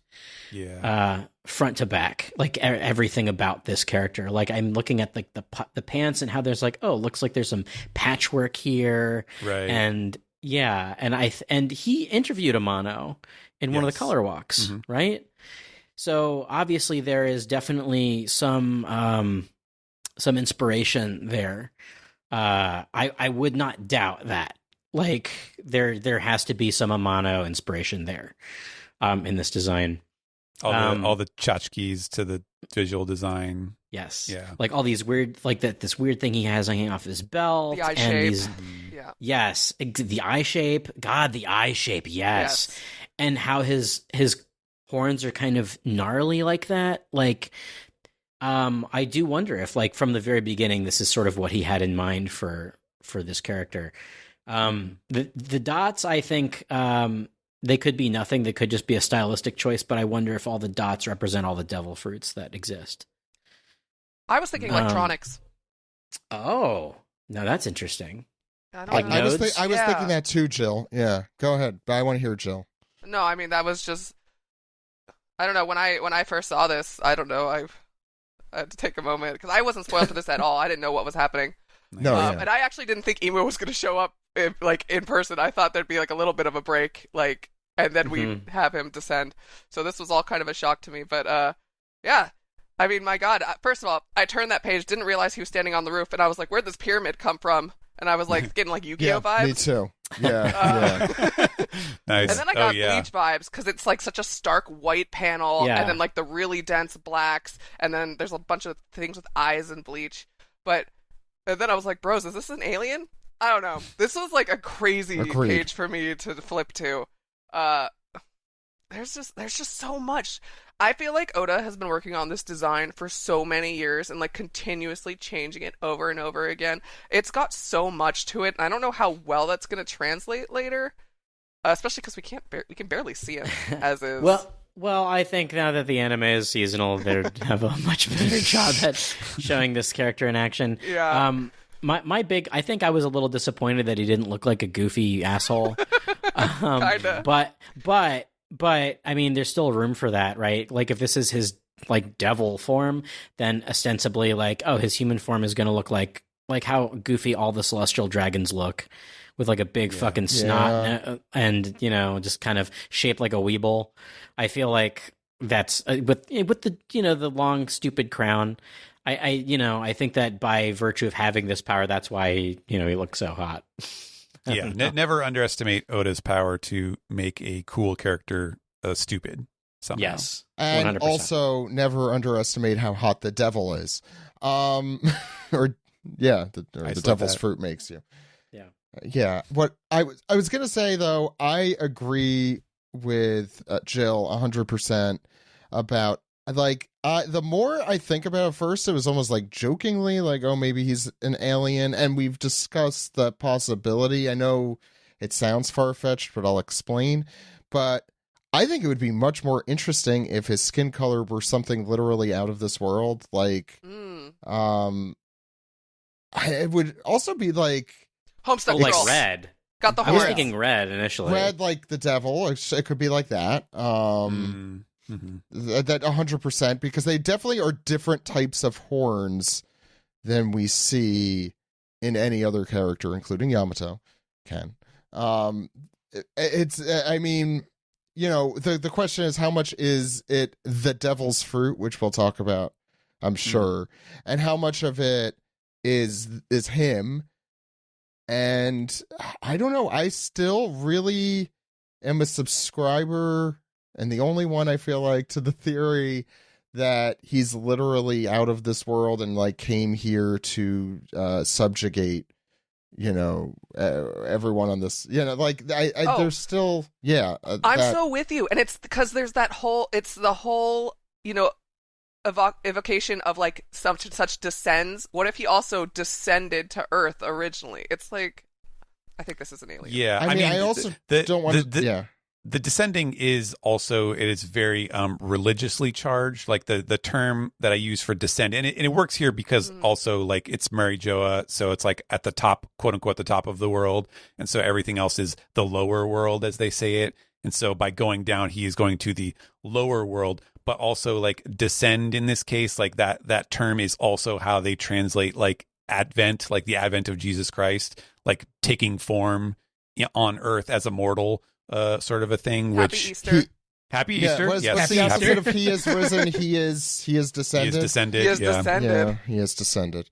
And yeah, so there's a lot of interesting parallels there too, just in terms of real world stuff. But yeah, I'm wondering, and we've also talked about. I know Greg's talked a lot about with you, Stephen, on the SGS, just like the idea of demons and underworld and otherworldly things finally kind of showing their face post One Piece film Red, and that is 100% possible here. I feel like he could go in the science fiction direction or in like the mythology direction. Here. Yeah, I'll tell you about the devil's fruit thing, but I think we should get to Ken first. I was going to say, yes, I cut cut you off, Ken, and I didn't get to. Yeah, I wanted to say my 2 cents, but Ken, go ahead. So kind of like what you guys were saying, I immediately thought the design was a lot. I was making the joke from How I Met Your Mother in our Discord, where there's a character naming like you cheek scar and you face tattoo and you Larry. And Larry has a handlebar mustache. He's petting a ferret. He has a bunch of different like accessories. He's like, "Why don't I get a nickname?" It's like, "Cause you have too many things." So you have like the weapon, like everything that Stephen pointed out already. It's a lot, and I know it's funny. We've drawn Emu in their shadow form for so many episode art images. It's like, all right, now this is a much more complicated design. I could see our artist not wanting to draw Emu as much. Just because there is so many little details here and there. Steve's going to be like, put it back on. Exactly. Put that thing back on. The dots on the body, it reminded me of, I don't know, from Black Panther, the Killmonger, the bad character. Yeah. He has the scarification all over his body of all the dots. And that's like victims he killed. I don't know if emus and that's what the dots reminded me of. I didn't think electronics or anything like that. And this is just something stupid that I was like looking at. The way he's standing on the top of that tower, it looks like he has little ballet slippers on. Like he's like daintily on the tip of the tower. Like, okay, that's just interesting. And then size-wise, because this is not a human-sized tower, this is a giant-sized tower. So I was like, how big is Emu? Like, because because he looks small on top of this tower, but it's a giant-sized tower. Yeah. So is this like a junk? Oda may not have thought about that either. That's true. Yeah, emu sizes may vary. Yeah. Wow. Rest the game, Ken. Yeah, sorry. But yeah, that's about it, really. Like the design, I think the design overall is cool. I was really hoping it would be either something stupid looking or the idea that it was a female character, just because that Oda was so cagey assigning gender or pronouns or anything to this character for so long.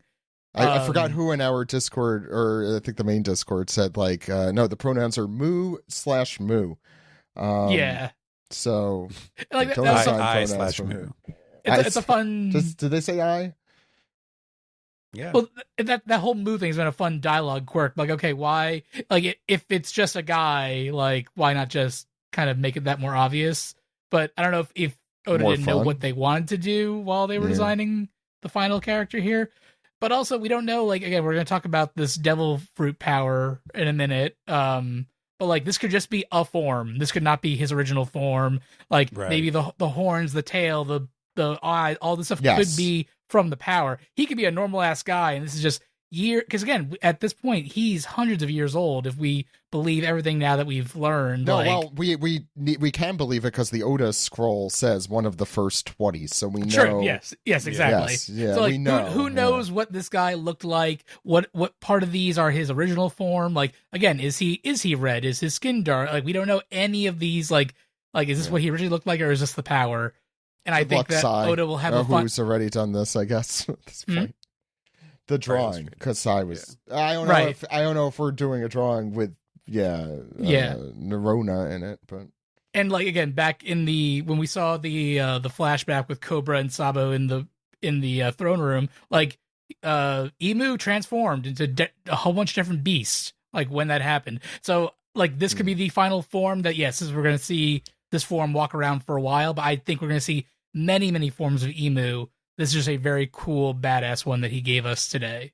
Yeah, I was gonna say, and maybe that everything that you said explains away my hesitancies here with it.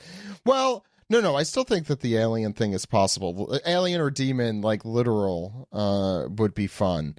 But the things that so talking about like my initial reaction, since we're going around doing that, where are those wings that he spouted out? We mentioned that. That was a little odd.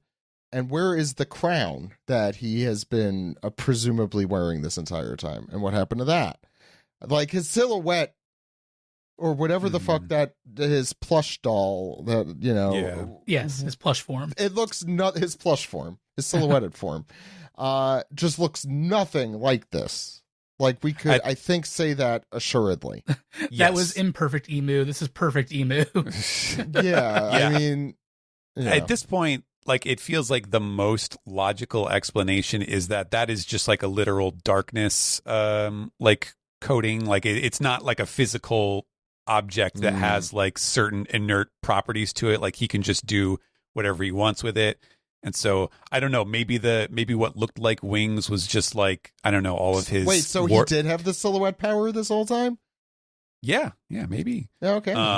But like, yeah, and that's why, like, you know, when you look at his face, like, I don't know, when I look at his face in his quote true form here, and try to like map that to like the silhouette, like where the eyes would be and stuff, like I'm like, it doesn't look like it's the same shape. Like you know, if that was just a cloth hanging over him, it would have a different shape, obviously. So that's why I feel like, okay, it's just like a literal like curtain that he is manipulating around him at all times. Yeah, with those eyebrows, with those eyelashes. I think it looks too visceral when he arrives and is like in pain. I think it's like a physical like body maybe that his true form was trapped in, and then we'll find like a destroyed body in the ruins of this castle later or something. Ew. I don't know. It doesn't seem like it's just a curtain or something. Or like even just like a power. It definitely looks like something being ripped apart. Like I was joking before saying he was emerging from his chrysalis like a butterfly, but that literally could be he's shedding off his skin into another body. Yeah, it'll be more clear in the anime. Yes. I'll leave that specific part off by also saying the stuff that the five elders specifically mention. You know, they don't really mention anything specific, but it gives a lot of wiggle room specifically for like, oh, Imu is this in the lower realm, but he's this. Oh, you know, because they were like, oh, if you leave, then blank, you know, dot. Something, you'll get hot. Is gonna, yeah. Oh, we'll want you to get hot. Oh no, we can't do that. Interesting too that it's like a physical difference. It from going to Marijoa down to Elbath. Like there is like, I don't know if it's like leaving the castle itself or leaving like the altitude. I don't know, or close to the sea. This is probably too far off, but if any of you have watched Adventure Time, there is a character in Adventure Time who is an alien, and when they're on Earth, because of Earth's gravity, they're in a small, cute little form, but when they get back into space, they're able to go back into their full alien form, but like the gravity Earth compresses them into a little like harmless form. Maybe it's when Imu is up high, they can maintain this whatever this darkness form is that gives them, like, who knows, maybe they're more powerful in Marijoa in this form, and he's in a weakened state here because now he's in a human form. A human can get killed. I have no idea. Maybe it's, you know, devil fruits in the sea. The closer you are to the sea, something happens. I don't know. That's a good one. There's so many things. Ooh, I like that. So we have someone joining us. Steve Yurko has arrived. Steve, the question we've been asking is, first, we just finished the recapping through it. So the first question we had is, what were your initial thoughts on Emu when you turned the page? And also, did you avoid spoilers? What happened today? I just saw you guys hanging out in Zoom. Sorry, in what order do you want me to answer these questions again? First, did you get spoiled? So I should go through, or did you manage to make it through? But I did see some kind of people saying, like, batten down the hatches. So, Yes. I avoided most pockets of the internet, which was easy, I guess, because it's getting easier with social media, just social media not being very entertaining. Also, a deadline will keep you distracted. Nice. Tips for that? I don't know. Instagram sucks because they'll push threads on you, and threads are always like clickbaity crap. So, Yep. definitely if you're really cautious about spoilers, I recommend, if you're checking Instagram on your phone, immediately go to the following tab above. So, because also that's just a better way to look at social media in chronological order. Also, get One Piece off your YouTube algorithm. That definitely helps. Yeah, I really don't watch a lot of One Piece videos, though our friend Sai recommended some really good ones. And also us. Us and friend recommendations are the only One Piece I allow on my YouTube. But the second question was, what were your initial thoughts seeing Emu? All right, here it goes. Please. Oh, okay. Wow. This is why we do live reaction videos. This is why I am a podcaster. I don't know. Don't take it the wrong way. It's not like I was like, he's stupid. I was kind of just like, okay. All right. Not what I was expecting. I think I could tell Oda must have really liked the last couple Legend of Zelda games, or at the very least he liked looking at pictures of them. Yeah, we mentioned that. Yeah. I wasn't really I wasn't kind of expecting anything like this. I just, my initial thoughts, I'm like, now that like kind of like the funny design is gone and it's just here's someone's OC, I'm like, I kind of care about Emu a little bit less, but this is just 2 panels. Like, it's really hard for me to judge how I feel about this when I don't know much context about like his race, where he came from. I kind of want to like pulling him out of that. It's just like, oh, cool character, dude. It's like, so I don't really have strong feelings. He seems very it feels very Japanese, inspired. Like those clouds surrounding him feel like something very much from an old painting. Like the posture, a little bit of the clothing. It's interesting, and I'm curious if his skin color is the same as Lunarian's. I feel like at this point, Oda wouldn't use gray tone on characters now. It feels like that's exclusively for Lunarians. So, but he doesn't have wings, as you guys were talking about before. I kind of really need to see it play out a little bit more. And this is just my personal taste. Like, I like my One Piece a little bit goofier, and this is just like cool. And I'm like, yeah, okay. That might be the point. Yeah. So it's like, it doesn't necessarily, it doesn't appeal as strongly to me, but it's not what I was expecting. So that's a start. Did you talk about his nose yet? Because now the more I look at it, the more. Little. The Robin nose, yeah. This could just be, you draw millions of characters. Some of them are going to share similar physical qualities there. Or I guess Saga for movie 5 also has that nose. She does have her devil form. I'm just saying. So Oda was Oda was like, who is the most beautiful character in all of One Piece? Clearly, it is Nico Robin. So I got a crib from my genius here. give him her old nose. Yeah. Robin's gonna see Imu and be like, where'd you get that?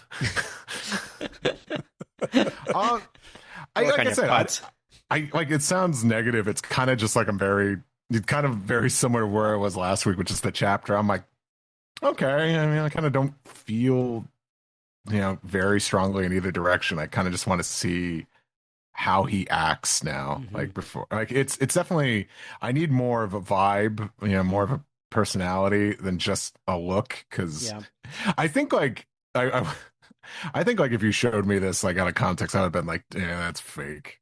That's exactly what I said. Yeah, looks like a fake spoiler image. Steve, does he remind you of somebody? That just middle panel, that middle page, that silhouette, like, does that remind you of anybody that you like? That I like? Yeah, a character that you like, maybe. This is a very loaded question. Yeah, put him on the spot here. Who uses a pole arm and big puffy pants and no shirt, big ring kind of on like his a god. Oh, that I mentioned 5 minutes ago. Gadatsu. yes. Holy, dude! Well done. I fucking wish he looked like Gadatsu. Actually, That would be pretty great. But, It's interesting. I kind of I want to see him actually move around some more. Yeah, right. I mean, good luck. That's a real complicated ass thing. Yeah. Who's to say? Because if you look at some of like Oda's like concepts in the past, like there's points where it's like it's going too far in some directions where you could see he pulls it back. Frankie, no. I think his Frankie kind of post-time always skip. He had the really big at the beginning, the shoulder pad thing. He was a really big boy at the beginning. Yeah, of the time skip. and he definitely shrunk him. Like there's sometimes Oda pulls back, and there's like why is the first thing I thought of was like Spondum, where it's like, oh, he has got weird hair, and then when he puts on his mask, they look like panda ears. And it's like, no, that's too. That's you're hammering it in like way too hard there. So sorry, from the point I was trying to make here was, I feel like he probably wanted to make a design that had like a bit of broad appeal to not just One Piece fans, but people outside, the circles. People who, the people who jumped onto One Piece in the last couple of years. I feel like I could already tell what some of the conversations were before I even hopped in here. I think, I mean, it makes sense. Well, you'd be surprised. So I went upstairs to grab my Color Rock Compendium because I mentioned, Steve, that this looks like a Yoshitaka Amano design, like front to back, like almost just sensibility-wise, this is something that Amano would draw. What series has he done? Final Fantasy. And Vampire Hunter D, like very loose, flowy. And if you look at all of his old Final Fantasy stuff, like his character designs are all like patchwork, like pants and really complicated bullshit, and like what charms and yeah. and Jill brought up like his eye, like that's very much in line with how Amano does stuff. So I went upstairs to grabbed my book, and I kind of like I've flipped through Oda's interview with Amano, and nothing really comes out because it's mostly them just sort of like blowing smoke up each other's asses. But at the end, Oda tells him, "When I told people about this interview, they were surprised that I was a fan of your work. It's probably because you can't see your influence in my art, and I wouldn't dare to try and imitate it." Laughs. I just want to keep gazing at the works you produce, so please continue doing your thing. So, in this interview, which was conducted, this is Color Walk 3, so 20 years ago now? Yeah, at least, yeah. Maybe he didn't think one day I will draw something in the same vein as this guy. But because he's such a fan, I'm almost positive that there's DNA there. Yeah, there's a lot of video game DNA, as we discussed in this. He saved it up till now. So a raid boss. Final Fantasy 14 raid boss. So maybe Yes, that makes yeah. sense why he kind of doesn't like this feels kind of something not quite in One Piece. So it's like, yeah, if I'm gonna, Otherworldly, ethereal, like Yes. it sort of has to. Yeah. True.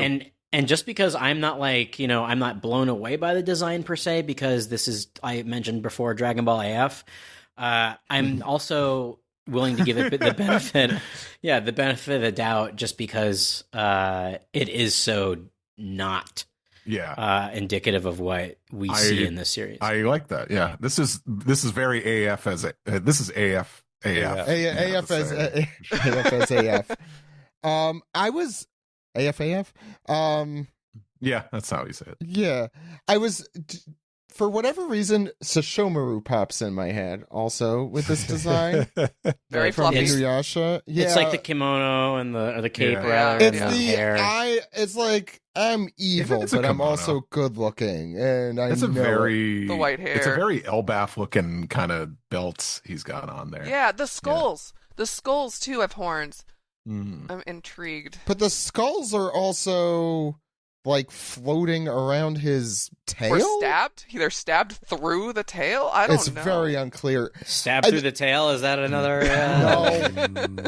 I'll write it down, but Yeah, he no. still has a We've got tail. Akatsuki clouds everywhere for my Yeah, I was going to say that. The The tail. Akatsuki. But That's I no I do wonder. want to repeat for Steve what Steven said is that this middle panel is going to be in the gutter, like literally, of the page. Oh, yeah, And well, it's just like Oh, not yeah. a very I saw well. people in Yeah. the Discord talking about this, and they've all got some pretty fun jokes. About It's how not- it's gonna look like crap in the volume. I'll go one step further. So like most of my negative opinions about this is what Oda did here, like decision making and paneling and such, because when you're introducing a character you've been building up, whether good reveal or not, after like 300 chapters, you should probably give it more space, and more detail and more. What do we really need all the stuff on the right there? I mean, do we? True. What, like the houses and the trees going a woo? Yeah, like we've gotten that at this point. We've gotten that establishing stuff. The only difference is that the sun is coming through in this ethereal way. So I guess that's interesting, but he could have done that. He could have economized that, I feel like, much better, especially since he's trying to give this as to be a big moment. Obviously, I think Yeah. Oda is aware. This feels like the least. Like, he knew with the 5 elders when they showed up on Egghead, I'm going to give them a full page to, like, this, like, we had, Right. like, a bunch of reaction stuff, but, like, this does not breathe. And I don't know if it's deadlines or what, but I feel like a lot of the choices in how it was presented are kind of the issue at this moment as we sit here today. Yeah, like if he'd done one page and one page of these two panels, that would be more fun. Yeah, even if this, yeah.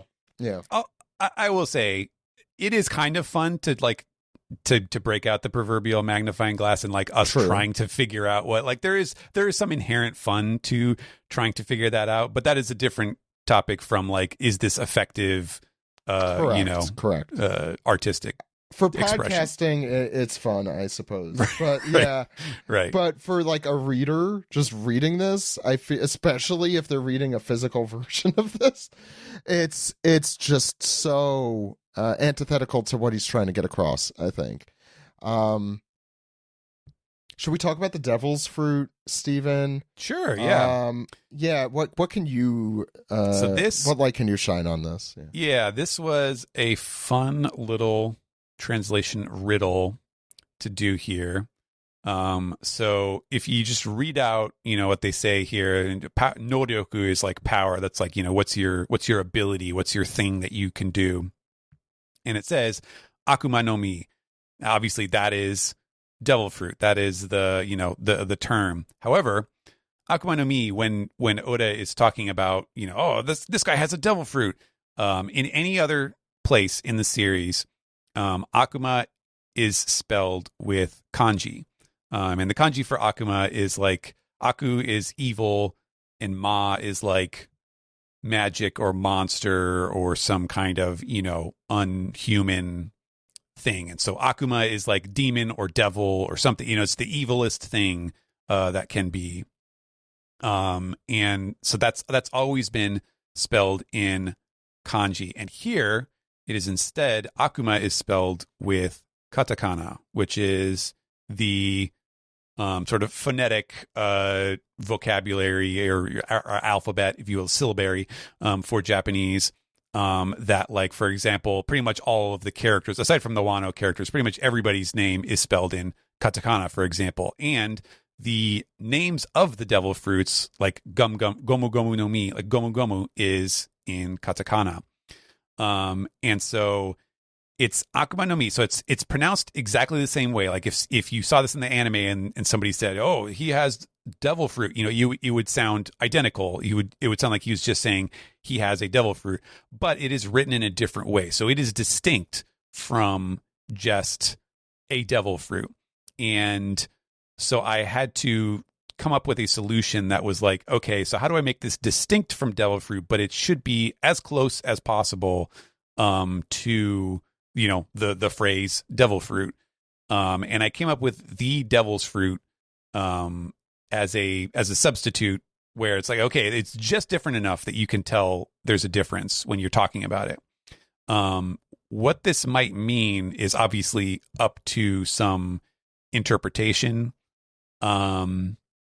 It could be the case that, like, this is just Oda was like, okay, I want to have a devil fruit that is the devil, like the devil fruit. But he didn't want it to, like, he thought that if it was like the devil fruit, it was too much, like it was too many repetitions. And so he decided, well, what if I just spell like devil fruit, but in katakana? So instead of doing the repeating thing where every devil fruit has a doubled up name, I'll just spell out, Akuma no Mi. And that's how I'm going to differentiate this one. Or it could obviously have more lore implications. We've had a lot of discussions about, like, what are the devil fruits, like, where do they come from? I think we have enough evidence to surmise that, like, the current present day format of, like, people getting powers by eating a fruit is maybe not like where all those things originated. And, there may have been some different form of that, or they may have come into being at some point in the past. And so there are, other possibilities. Maybe this is like the original devil fruit. Maybe this is the fruit of the titular devil that, all devil fruits stem from. It's hard to say. But that's kind of like, these are the things that I was thinking about as I was trying to come up with, like, I was thinking of, like, oh, should I do it like the fruit of the devil or something like that? And I could not stop thinking of fruit of the loom, so I did not do that. But I ended up with the devil's fruit, which I thought, was interesting enough. And it's one of those things where, like, yeah, depending on how you interpret it or how you, like, parse it out, there may be implications to spelling it to writing it out as the devil's fruit rather than, like, the devil fruit or the fruit of the devil, or any other kind of takes on that. There might be certain implications that one has that the other don't have, and they may mislead you down certain theories or whatever. That's kind of, unfortunately, an unavoidable part of trying to translate stuff in an ongoing series like this. Like, we were talking a lot about the God Knights or the Holy Knights, and, like, how to translate that. And so I was reminded a little bit of that, just in terms of, like, well, I don't really know for sure how Oda might end up playing this later on down the road. But I do find it interesting. I like the way the solution that I came up with as, like, boy, what the hell does that mean? But it sounds interesting. Is this, I think we've answered this a lot, but it's been a little while, I think, since we've had this discussion. Is this something that the team in Japan would have an opinion about potentially like that you would hear feedback about? Mm. I assume that. I believe from our previous discussions that rarely, if ever, happens. No, usually when there is some kind of conversation, or occasionally, sometimes you'll get like feedback where it was like, oh, we misspelled this or something, like we need to change this or issue a correction or whatever that goes up on the H-Hero staff account or something like that. They'll let us know about that, and occasionally I have reached out with something specifically where it's like, okay, am I interpreting this wrong? Or like, is this supposed to mean this or that? This strikes me as more of like I might as well be asking like, hey, so what is the One Piece really? Like, I need it for translation purposes. Like, it feels like it's a little too. Have you tried doing that? No, I haven't, to be fair. Yeah. But yeah, I this one seems more like it would be a little like asking a little too much to try to get clarification on that. No, that's it's a good not point. quite. It's not quite in the spirit of like the usual, translation of a serialized story thing. Hmm. Well, I'm sure that at some point soon we're going to find out all this Yes. shit. Yeah, I think so. I mean, this is the beginning of that. I do think that David Bednar brought this up, sort of briefly, like as speculation as to what the powers of this could be, or like the implications that like, if this is the one devil fruit, and why Domi Reversi didn't work on other Loki devil and fruits. Luffy. Yeah. Like, well, why wouldn't Imu already know that wouldn't work? That's kind of dumb. Yeah. He might be dumb. He's very I hope good he's looking. just dumb. I hope he's just an idiot. He's a himbo. himbo. A real himbo. He's a he's a mubo. Himobo. Yeah. Himobo? An imbo. He's a himu. Himu. Oh, Imbo, yeah. Imbo. Himubo. He's an imbo. Actually, that's. He's a man. He's a imbo. Impo is the Japanese slang term for impotent. Oh, nice. Oh, and Perfect. Well, we don't know that yet. and Chinpo is yeah. Chin So Pokemon. but it's interesting when you think about like how like, oh well, if are all the devil fruits somehow tied to Imu? Can he Right. turn them off? Like I thought, I had a scary thought today. Like, oh well, right now Luffy's in no condition to fight anybody, and because the food is frozen, he can't really like. If he's going to fight Imu now, he's going to lose. But then I thought about like, can Imu like take away Luffy's powers? Can those powers be taken away like from Like Blackbeard? kind of like Blackbeard? And then I had like a really like sad thought, like, well, what if Chopper tries to fight him and then he takes away Chopper's power and then he's just a helpless little reindeer? Made me really sad to think about. Well, it looks like Brooke. Chopper is the one with the... Brooke just dies. Yeah, Brooke just dies. dies. Well, that's funnier, though, because he's dead already. Chopper, though, seems to have, like, the cure-all here. Yeah. Pun intended, I guess. Potentially. We still don't know what the deal is with that. Yeah, I feel Hear me like out. if anyone... Chopper's Jill? bounty has been so low this whole time so that people Oh, don't yeah. pay attention He's to the him. strongest. I had this thought the other day. Before even this chapter, I was like, feel like they're trying to make people overlook him. Because why would you put a bounty on skyrocket. someone's fucking pet? We didn't put a bounty on Osama bin Laden's dog, you know? Like, I don't know. I wouldn't put it past. I wouldn't put it past our country. I'm not gonna lie. and he had a dog? Like- Alex, just going off what you said before, I had similar thoughts too, because we had that chapter a couple chapters ago where Emu was like, "Oh, Nidhogg, there you are." Yeah. The way Yeah. they were talking about it is like almost like, "Oh, I lost my car keys. There they are." Like if Emu, if all devil fruits come from Emu and he can reclaim them in some way, like right now Loki seems very big and powerful. How do you, I don't say nerf Loki, but make him less of a threat? Remove the devil fruit from him if that's Sure. a thing that he can do. So I I mean- had that same thought of what if all devil fruits come from Emu and he can reclaim them? I mean, I do wonder that. But I also think like my other thinking here is that Emu is very clearly like also not at like tip top shape, like because he's got the Satine coughing blood into my my palm disease that everybody gets from the early 1900s consumption. I think that's what it is. Tuberculosis, whatever. Yeah. The point being, this is a good opportunity. I know we talk about this every major arc, but I think this is a great opportunity for Blackbeard to come and just kill Emu and take his power and then become the final boss. I'm not gonna lie, on mark out so hard for this.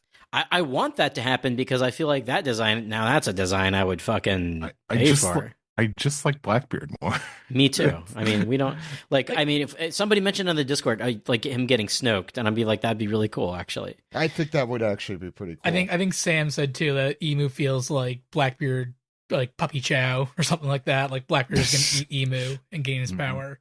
Yeah, Blackbeard food. I think he called it. Yeah, that's what it was. Yeah. I'm down Marshall for that. D. Teach hungry. I could totally see Luffy and Blackbeard like forced to team up to take down Emu, and then at the last second, Blackbeard, all right, power for myself. I'm Like the a final snake, boss, and there we go. I don't want to see think him eat him like an emu shaped hoagie. Oh. You know, it's that black ink bread, and he's just.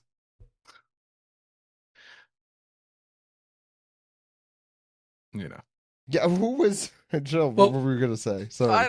I don't know. I mean, we don't even know how Teach is getting another devil fruit. Like, does he already have a connection to Emu here? Like, we don't know anything. I also wanted to ask, I'm trying to find it. It was early on in the series where they kind of go through like the devil fruits more broadly. And the thing is, I'm sure the translations then also were probably not. Yar, the fruit of the devil, take you to the sea. Yeah, I'm trying. That wasn't in the first chapter, right? They don't like completely go. I thought they had something a little more in depth at some point in East Blue. But maybe that was just the anime that I'm thinking of. I can look it up while you. Yeah, because I think it would. I for some reason remember something of you're claimed by, or maybe this was like a 4Kids or like an early. Like the devil claims your soul or something like that, and you are forced which is basically a Davy Jones legend thing too. So I mean, it to be fair, it would be funny if like 4Kids ends up accidentally being correct in that adaptation choice. Yeah, there's a lot here obviously that we don't know. So you guys want to go through thoughts on the chapter as a whole? As Steve, since we didn't have you here, do you want to? Yeah, Steve, why don't you start? Yeah. Let me go back. Just want to say, I want to comment Yamato on his pose on the cover story. Just take a bite out of onigiri and just doing this. Like, hey, everyone, come on, get in for this picture, and he's just like, oh, we brought this up as a travel brochure. Yeah, we did. Come to Wano, see our wild boars and our ghosts, our wandering spirits. Now with 100% less Kaido. Mm-hmm. Let's see here. I did enjoy some of like the squabbling with the elders and York here. I kind of like our Will of D cheat sheet here on page 5 when we're just looking through all these key moments here. Not everyone's a D on this, but I just mean just a lot of with Rocks, Roger, and all this stuff, setting that stuff up. Just remember, these are things Emu was pissed off about. Other than that, I don't know, Alex, when you saw a steel heart, did you think of the monarchs? Oh, my black heart. I did not. No, my first instinct was, oh, that thing's gonna get sliced by Zoro. That was basically. Oh, yes. Oh, but you missed my black heart. No, I don't think anything that kind of really stood out so much. I just like the the little bit of cute character moments here. Mm-hmm. Truly, freaking Somers has become Mr. Funny Face here. He's constantly overreacting to everything. So that's kind of enjoyable, even though he's a massive prick. Yeah, it's kind of just it basically everything was just leading to like this last spread here. So I don't think anything kind of really has like an incredible amount of substance for me to really kind of divulge in. Just it read great. I think the art was pretty clear. But yeah, I think everyone the one thing everyone's always going to talk about is the last chapter, and I guess Emu's got his own entrance music too. So one gets the upside, the other gets the downside. That's how it works. That's right. One gets the A side, the other gets the B side. Yeah, or if you were listening to the Mark Harelik interview, if I mentioned Star Trek Voyager like 10 times, the Counterpoint is the name of that episode, and that is also the portion of music that it's inverse to the main point. Oh, maybe he's like the devil, so maybe it's just the drums of liberation played backwards. Yeah. No, it's the drums of subjugation. No, I would. Wow. That's a title. That's good. That's a title. Telling people, it's the music tells people that Paul McCartney's dead. Like I was gonna ask what instrument is the opposite of a no. What instrument's the opposite of a drum? A kazoo. The kazoos of subjugation. Wow, kazoo is actually probably the right answer to that. To kind of circle back to the devil fruit thing, Stephen, I don't know if you have like volume 3 on hand, because I'm sure the translation in chapter 19, thank you, Ken, is incorrect. We'll see. Do you need me to get the? Is that possible? I don't know how. Do you need the Japanese version? Yeah, because I'm assuming this is not. Yeah, in the English translation right now. You go while he reads it. Okay. Yeah, you could go for chapter 19. The current English translation is Shanks talking. He says, "They say that the devil fruit was enchanted by sea devils. Whoever eats it gets amazing powers, but the seas turn against them. Captain says anyone who wants to eat it can eat it." And then Buggy's like, "Yeah, what sea dog would give up his ability to swim?" And that's the earliest we see them talking about it from that chapter. So yeah, a fruit enchanted by sea devils. I would bet that it's pretty wrong, because earlier in that run, Luffy said, "I ate the fruit from the gum tree," and that's definitely not. Wait, no, I'm almost positive Luffy's this is wrong. stupid. That's why I wanted Steven to take a look. Is that really a thing? The gum tree? Was that? You're sure that it's not was a real that for thing, kids or no? It's not. That was Viz. That was early Viz. Okay. I'm gonna look for that too. Okay. Yes, Steven.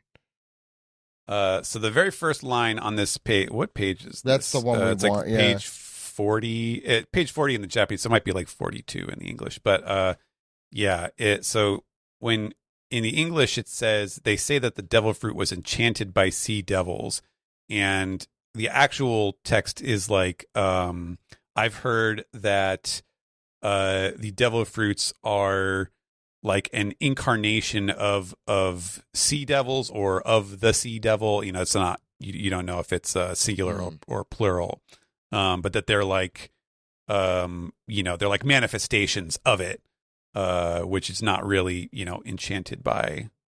That's a different view. Yeah. Okay. It's But actually it does say sea expected. devils. Yeah, that wasn't a piratism. I mean, to be fair, that sounds like a piratism out of context. Yeah. Okay, interesting. I think I was thinking of this. I'm trying to think of when else that this would have even come up. Yeah. I found the gum tree. Chapter 2 of the Viz translation. Yeah, it's bad. Yeah, you must have eaten the fruit of the gum tree. Incredible. That is One should have said, "What the hell is that?" That's Kobe talking to Luffy. Yeah, Kobe's an idiot. Yeah, and that is 100% a translation of like, well, I don't know what the context is for this. Like, I don't know if there are trees or not. So I'm just going to have to assume that there's a tree, involved in some way. And yeah, in this I series, mean, as we've learned here, a lot of translation is kind of context and guesswork, for these things, given the context you have. And obviously in chapter 2, the context was limited. Yeah. Now they should have been better at it because there were like 20 volumes out at this point, but I'm gonna pretend that is a lot of work to do to prepare for your new series that you're putting out. So true. Yeah, okay. Any goodwill you just launched out of my window here. Alex, thoughts on the chapter? Yeah, as Steve said, it was sort of like a lead up to the final bit, but I did love the little moments. I loved killing him and Sanji. Zoro, man, it's so funny. Every once in a while, I'm like, man, Zoro does look cool with those goggles. But this panel where he's like, hey, we should cut this. His nose looks really stupid, like with the stupid mask. I don't know. I guess I'm anti-mask now. Like it's bad. Wow. Anti-mask. Yeah. I wouldn't say that in public.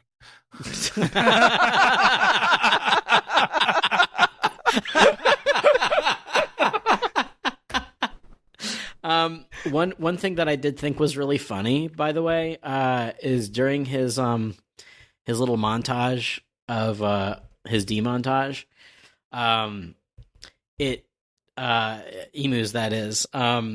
It goes back to like hundreds of chapters ago when he was like cutting up the wanted posters of Luffy and Teach and also Shirahoshi, and we were all like, oh my god, does that mean he's marked them for death or whatever? And now it's just like, no, he just had a Kylo Ren-esque tantrum. Yes. And he just had this picture of Vivi because he's a simp. Like it's just very funny to me that like it's truer to the nature of a celestial dragon a character has never been.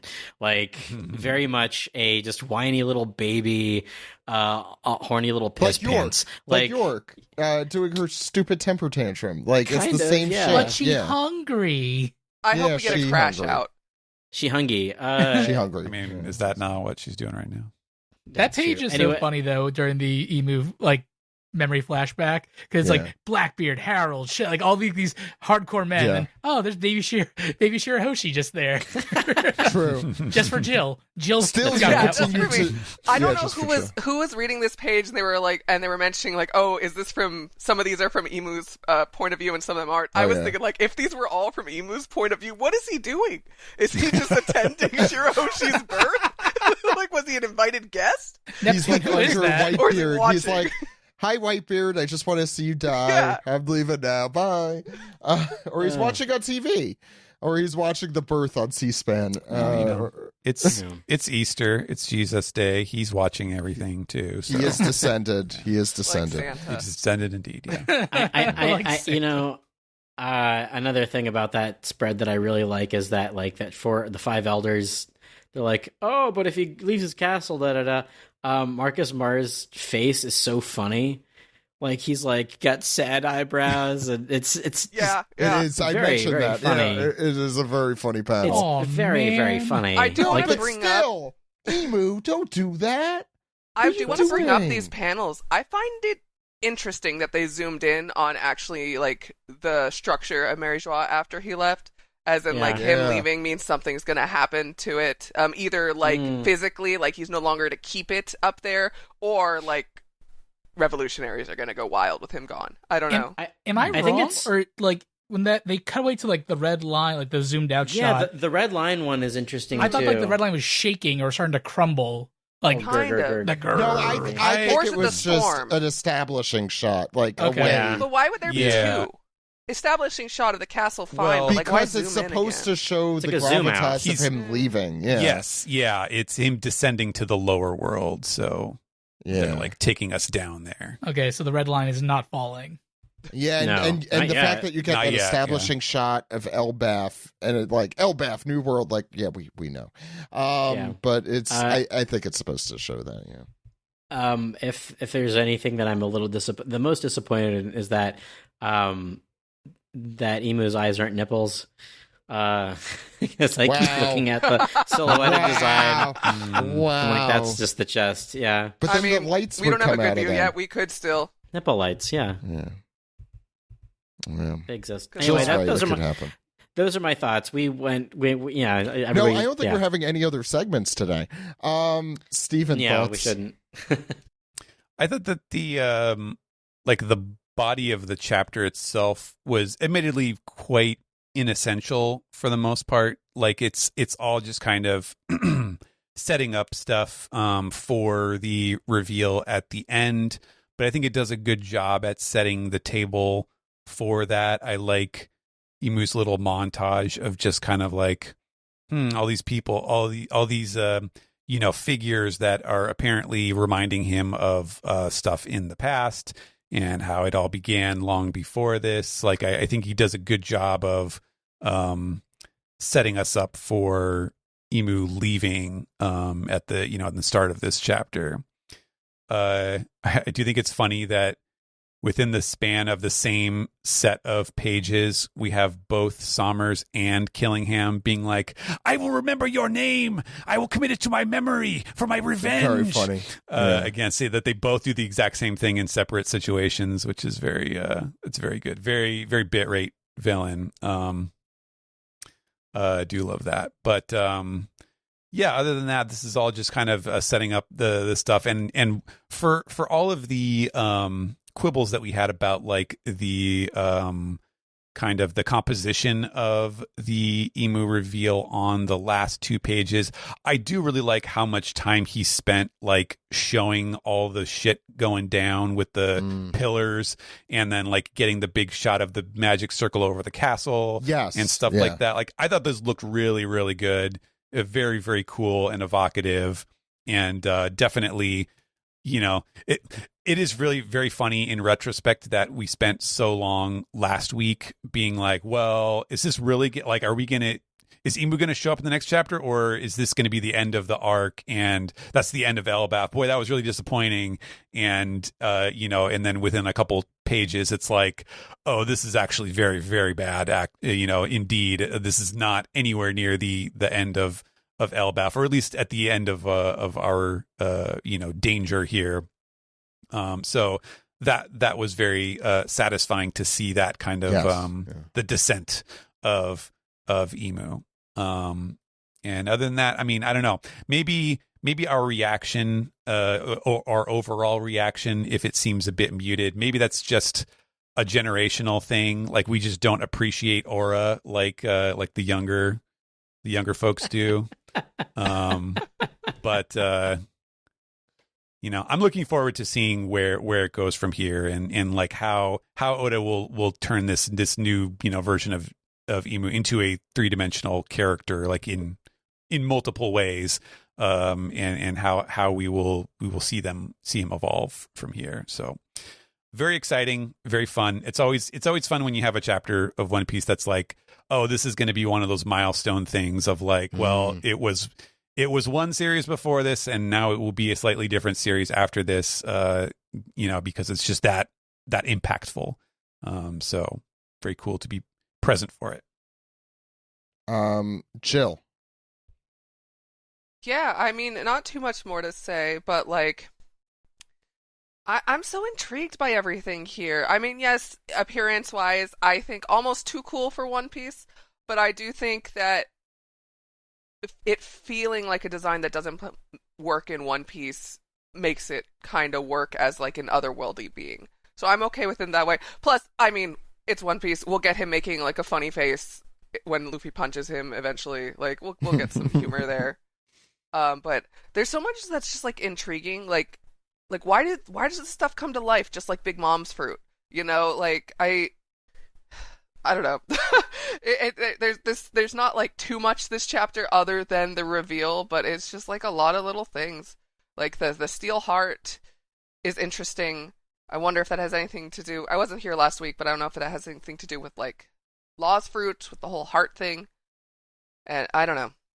I'm just really excited for One Piece. Yeah, like Steven was saying, like I was thinking recently about chapters of moments in One Piece that basically just completely change everything.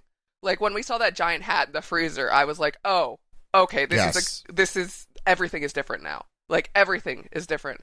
This is one of those where maybe not quite the same because we already knew this character was coming, but it's like we have taken another step in the series now, and closer to the end. But I don't know. I'm just so interested in One Piece. Yeah, now we only have a few decades. We only have a few decades left now until the only series ends. What was it, 2070 we planned? Yeah, 2060s. I'll give him. Maybe if he rushes it. Yeah, Ken. Thoughts? We've said pretty much everything. We're going a little bit long today, but I think for good reason. Just a couple things I wanted to bring up real quick. That one panel where Loki is mentioning about the ice. He says in a flash freeze, it won't be fatal, but the only this guy can melt the ice, referring to Radtasker. I just posed a theory in our Discord, like maybe this has something to do with the giants frozen on Punk Hazard, the Galila giants. Yeah. Like, okay, after Elaf is said and done, is this Loki will take Radtasker to go unfreeze them, or does Radtasker have something to do with the freezing? I don't think there's anything there. Just the fact that they're mentioning ice and melting and flash freezing a lot recently, and he brought up the Galila giants not too long ago. I'm like, okay, is there anything there? True. But yeah, just overall a really good chapter. Again, I'm sad this one was so highly spoiled for a lot of people and posted online, but because it's a really fun chapter. I love all the designs for the evil trees and the houses and whatnot, and the fact that Steven mentioned they're basically singing like their own Nightmare Before Christmas, like la la, like song is like, it makes me love them even more. And if we're going with the whole devil theme, like, okay, the devil makes contracts and has souls, so what if some extra souls spill out and these trees come to life? Kind of like Big Mom, where she was just dumping souls left and right and they were coming to life too. So it all thematically works really well for me. And I want to see more of Emu in action, because right now he's just devil maxing on top of a tower. I want to see him in action. I'll try and keep my thoughts short, because I have many. But the one thing I keep meaning to mention, I keep forgetting, is the very famous characters that we all voice, the Satan worshippers, back. But this is your time. Hey, look at this. We have to offer him more. But is this Ed's line? Is this the devil? Does keep ringing in my ear every time I hear the word devil. But seriously, it is like, it ends up being kind of this like, oh, in the mythology of the One Piece world, I guess this did exist and was kind of established even at that point. In the series. I have to go back and look, but it is something that is in my head. I think it would certainly be interesting. I posit that.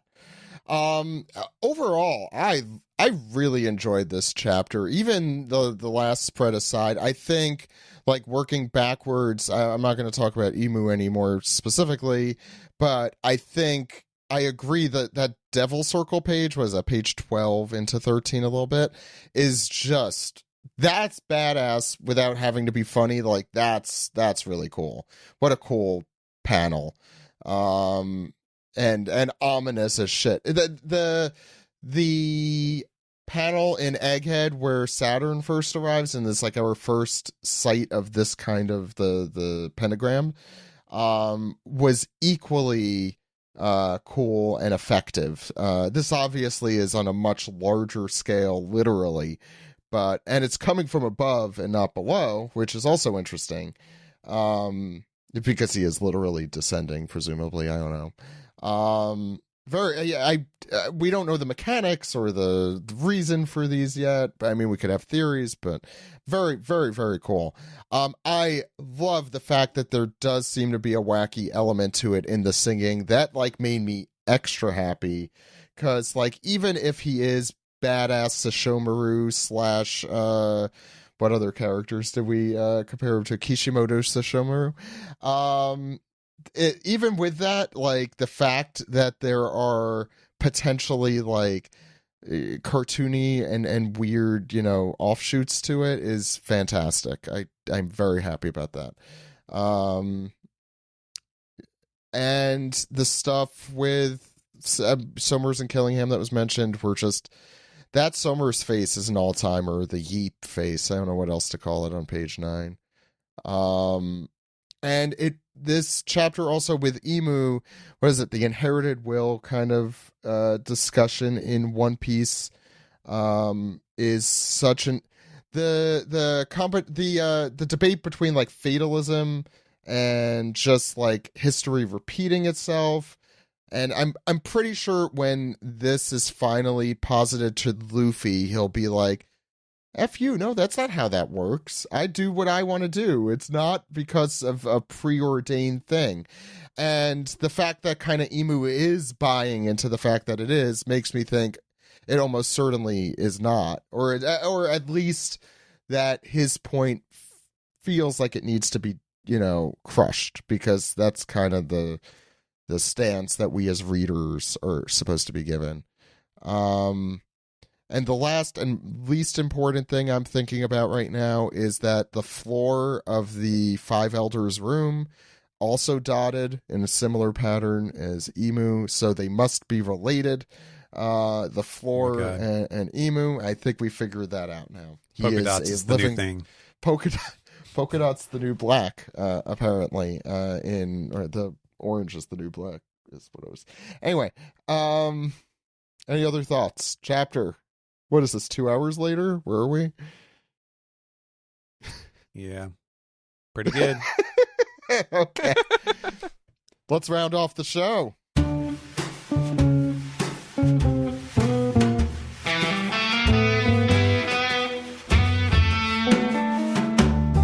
This is the Piece Together segment where we take your questions, comments, theories, and sing a little of O Killingham. Yeah, I remembered your joke, Ken. I wrote it down for some reason. Thank you. I didn't think anyone liked that one. I thought it felt like a good title, potentially. Alex, I said we weren't going to do anything else because we sit here usually when we end. But we're going to do a lightning round through this piece since they're all relatively short questions and you promised. There's some good ones. They were and short. I promised. You promised, Alex. They're all like 1 to 3 lines mostly, and none of them really are questions. So it's just easy to rat. I'm going to go right through them. One specifically is for Steven, so we'll get to that in a second. Okay. All right, King Doji says, hello, OPP, with what seems to be the final fake-out silhouette. What was your favorite fake-out silhouette of the series? I think mine is the 7 Warlords back before Chapter 100. Oda said, Mihawk is a warlord. Let's make them all look like Mihawk. Also contending with the possibility this is not a silhouette, instead a cover of some kind. Yeah, that's always the one that I think of personally. The original Kaido silhouette's also very funny. I will say the Imu silhouette, I think, will go down in infamy as like being one of the best, particularly because of the merch. Yes, and Oda's thing, posing with them. So I'm a big fan of Imu silhouette. Definitely still more than the real thing because come on, you can't beat it. It's great. Yeah, I like the Loki one we saw back in Whole Cake Island. Yeah. We had a big like flower given to. Yeah, and it's not really my favorite, but just for honorable mention, we should also point out the Conjuro silhouette that changed when Oda realized that he was going to give him an actual design. No, actually, I totally forgot about that. Right? No. From what I recall, it's Denjiro's silhouette. Yes, yeah, it ended up being Denjiro's. Yeah, and he changed. He was like, "Wait, no, yeah, I want that to be a different guy." No, I like Denjiro more. Yeah. Well. All right. SNP says, hey, OPP. Oh no, he is hot. And we get reminded once again that Imu want Vivi. Probably because she looks like Lily. Looks like a bad breakup happened. Love triangle between Imu, Joy Boy, and Lily, perhaps? And Laughtail? More like Lovetail, am I right? But now for the real question. Can Steven tell us anything about the line Garling said on page 2, the one regarding former Navy HQ? I saw a few people take it as a location. Marineford, that is now G1, but now I think it's about a person, maybe former Navy HQ Vice Admiral Garp. P.S. saw a comment about giving us a devil on Easter Sunday. What is he trying to say? That's very funny. But Steven, we can take this. He is descended. Yeah, this was probably the most kind of mysterious, like enigmatic thing that appears in the chapter, and he's referring to this line that Garling says. What page is this? Page 3. Oh. No, it's page 3. But it's in the first when he's walking up to the other guys, and he says, "What we need right now is the military might to keep the rest of the world under our thumb." And then there's the former Navy headquarters. And I was like, what does that have to do with anything? And I'm still not entirely sure. He says, yeah, so it literally, like, the sentence is just also former Navy headquarters. And like that's it. So you're just supposed to be like, figure out, okay, what does he mean by that? Because he's talking about, we need military might. Maybe he is referring to, I mean, the thing is, if he was referring to like officers, like Garp, for example, like that's probably the worst way you could possibly refer to. So like what, like how are you going to get Garp from former Navy headquarters? Like, what does that, how do you draw that line? That's what I think is. Could it be like Kuzan? Maybe like former Navy headquarters admiral, like, yeah. I mean, maybe that's Oda trying to seed that without like giving away that that's who he's talking about. I assumed, my assumption, but that it was through the lens of the translation, was like something happened on G1 Marineford. Right, right. That's obviously kind of the most straightforward way. But you'll notice that when I translated, I said, and then there's the former Navy headquarters. So if he's talking about Garp or Kuzan, it could be, and then there's the former Navy headquarters Vice Admiral Garp or whatever. Like, you know, you can still read that off the end of the trailing ellipsis, but it's still like, I just find that a very unsatisfying, like, Garp a bit of text. doesn't, I don't think, make sense, because he's not former, really. He still was like, right. That's the other part that's a little Kuzan weird. is. I am like, yeah. unless Fujitora actually quit. All right, what's next? But even then, I would expect him to say former, like, headquarters admiral or something, like, not just like the former headquarters. So, well, he got cut off by the call. Yeah, that's true. Yeah, he was going to say something really important. I see. So this is vague. Yes, Garling is vague posting. Yes. I will say that it is comforting to it's a good explanation as to why like the full forces of the world haven't been able to be laid bare in any specific place, because there feels like there's a lot happening and unraveling for the government. And the fact Oda's obviously trying to throw in more things for the government to have to deal with, but things aren't looking good for the Straw Hats on Elbaf right now. Yes, things are looking much worse, I feel like, for the government right now. And it would be nice to like actually see some of these things in the manga, but I totally get that is a very tall ask with how many plot lines are going. Yeah, we have to see York's temper tantrum. Go ahead. All right, so like I said, lightning round. I'm just going to try and get through these as fast as I can, the rest of them, because there's a bunch, but they're all pretty short, and apologies if you can hear my cat. Reverse Cyborg Geyser Patch. Cyber Guys Patch says, "Wow, OPP, this is the biggest reveal in years. That's right, Sanji forgot Killingham's name. Or was it Kieringham? Gearingham? Kicking Spam? Krillin Sam." All right, Sailor Karna says, "Hey OPP, the Great One has been revealed, and what an entrance. I wonder what kind of music did they use? Take a guess at Imu's entrance song. Personally, I'm imagining a creepy version of We Are." My Sharona was the one that I had. My Nerona, my Nerona. That's the one. I was going to say, too bad the fake Straw Hats are reclaimed "We Aren't" as a song. So. We were. That was We Were. We were. Yeah. Okay. It's We Were, so it could still be We Aren't. Yeah. The way we were. What did we say? The kazoo of the kazoo. Subjugation. Subjugation. The Moo's kazoo. Kazmoo. I like that. All right. Straw Hat Pirate 9 says, "I'm proud to say I was somehow able to avoid the spoiler for this.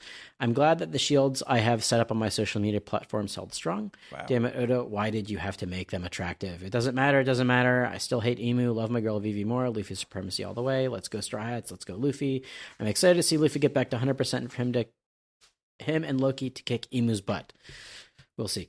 Tyler, Says, Happy Easter, OPP, and to all you fellow OPP listeners. May you have an excellent day with your families, or if you prefer, away from your family. So, is Emo a Lunarian? Solid setup chapter. We are now officially in the things get really bad part of the arc. Ellipses. Agreed. I don't think he's a Lunarian to answer that question, because he doesn't have any of the other characteristics. I still think he's an alien, and I don't think he's really this. I think he's a different color. Like, I think he's an otherworldly color. Blue. Mad Wansley says, hello, my fellow demonic flora and architecture. What a chapter. I truly can't believe this shocking scene before our very eyes. What a game changer. What a magnificent wonder. What an edge of your seat moment. Frankie could have cyberguised the entire crew this entire time, and he never did. Wow, color me shocked. Any Blue, it seems this could be Emu's true form, and maybe blobby Emu is just their armor or like a cocoon. Yeah. My questions are these. Does this emu poop? And what do y'all think of their blob armor tastes like, feels like, and smells like? We have to know for science. Have a great week. Maybe for... Smells like the inside of a mascot suit. Not great. There it is. It's a delicious chocolate shell. Blueberry jam. I'm going to say poop. Yeah, good answer. Maybe that's what all the blackness was. Yes. Does emu poop? Yes, that was emu's poop. Wispy says, heyo, who's slop? With emu's badass transformation, we've officially entered the shonen slop part of the series. I have faith in Oda to keep the story satisfying, but there have been many series over the years where I just have to turn my brain off for the narrative and enjoy the action as the final arc or arcs play out. Do you ever worry One Piece may go that route? Personally, I've been feeling like Oda has written a lot of conveniences or quick resolutions across this arc, but I still have hope it's all working towards something bigger.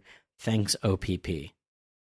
Well, we were just complaining about that last week, and then Emu showed up the next chapter. So, it can change very quickly in terms of like, okay, how quickly is this actually resolving? Yeah. To TLDR, my response, yes, I definitely thought that too, and then this happened. So, as an arc as a whole, but I do think, we're still, who knows when the arc is going to be finished, but I'm not sure if this is going to be in my top 10 arcs when it's all said and done. We'll see. Saint Nimona from Pokemon Cramu says, like the Saint Anne? Anyway. Or Nimona is a character from Pokemon. Whatever. I'm not saying whatever to you, Cram. I'm just trying to get through this. Good digging yourself out of that hole. Thank you. Really did a good job there. We love you, Cram. You do great work. Anyway, Cram says, ahoy OPP, banger chapter as always. What a reveal. There are some interesting implications here about Emu's form and body, especially with how the very intentional silhouette we see throughout, even here, doesn't match this very classic shonen villain-ass design. Is the implication that they've chosen a form that isn't the natural one? And what the hell does power the devil fruit mean or imply? What exciting stuff.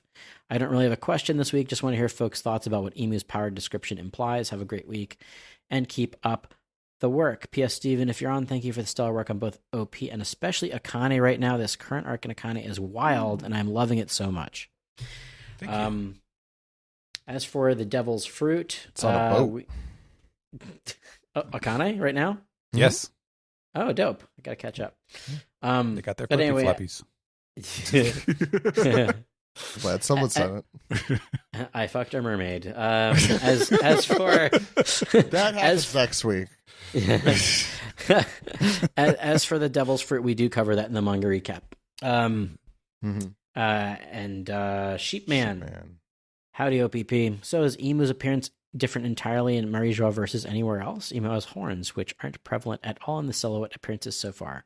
Maybe it's a Power Rangers-like transformation when they morph. Also, Emu really dropped the ball on taking Vivi when she was a kid and during the Reverie arc when she attended with her dad. Ha! She was right there. I can see why they're mad with Vivi and Teach having been so close proximity at various points of the series and not doing much about it. Gonna have to start calling him Butterfingers. That's funny. That's a really good freaking point. That is a good point. He's such an idiot. He's such an imbo. In all fairness, he just learned that they're a D now. Like, he didn't know about the true. No, but he was obsessed before because he had that picture and he was looking at it. That's fair. Yeah, you're right. I do wonder if like Imu's really is confined to that room, and the only way he can get his information is by like the elders telling him something. Like, to be fair, can he tell if they're lying? Seriously, like I think that's it, because otherwise he's pretty not very well informed at all. No. He just is. Oh, I'll get these 5 old fucks to tell me like what the important things are. He did cough up blood when he left, so there is a reasonable, I could see Garling trying to scheme about that against the others and trying to like really take control and maybe like give Imu specific info. I don't know. He kind of feels like it to me. They've been gaslighting Imu for years, telling him fake stuff. Everything's going fine. Yep. No problems here. Nothing to see here. Yeah, he's just the new suck up. Yeah, like, you won't believe what these guys are telling you. Prison Mike says, "Hey OPP, hope you all have had a great week. My only input on today's chapter: what the devil? Fruit? See, someone else thought it. Yeah, nice. And we close this week with Big Mike, shockingly not saying anything horny. So that's what Imu looks like. It's a good thing this chapter was released this week because I thought the leaks I got spoiled by were April Fool's jokes. That someone did. That's amazing. See? Okay. Yeah. What a good note there to end on. Yeah, that's a good. Yep, and that's pieced together, baby. That's pieced together. Let's round off the show For real this time.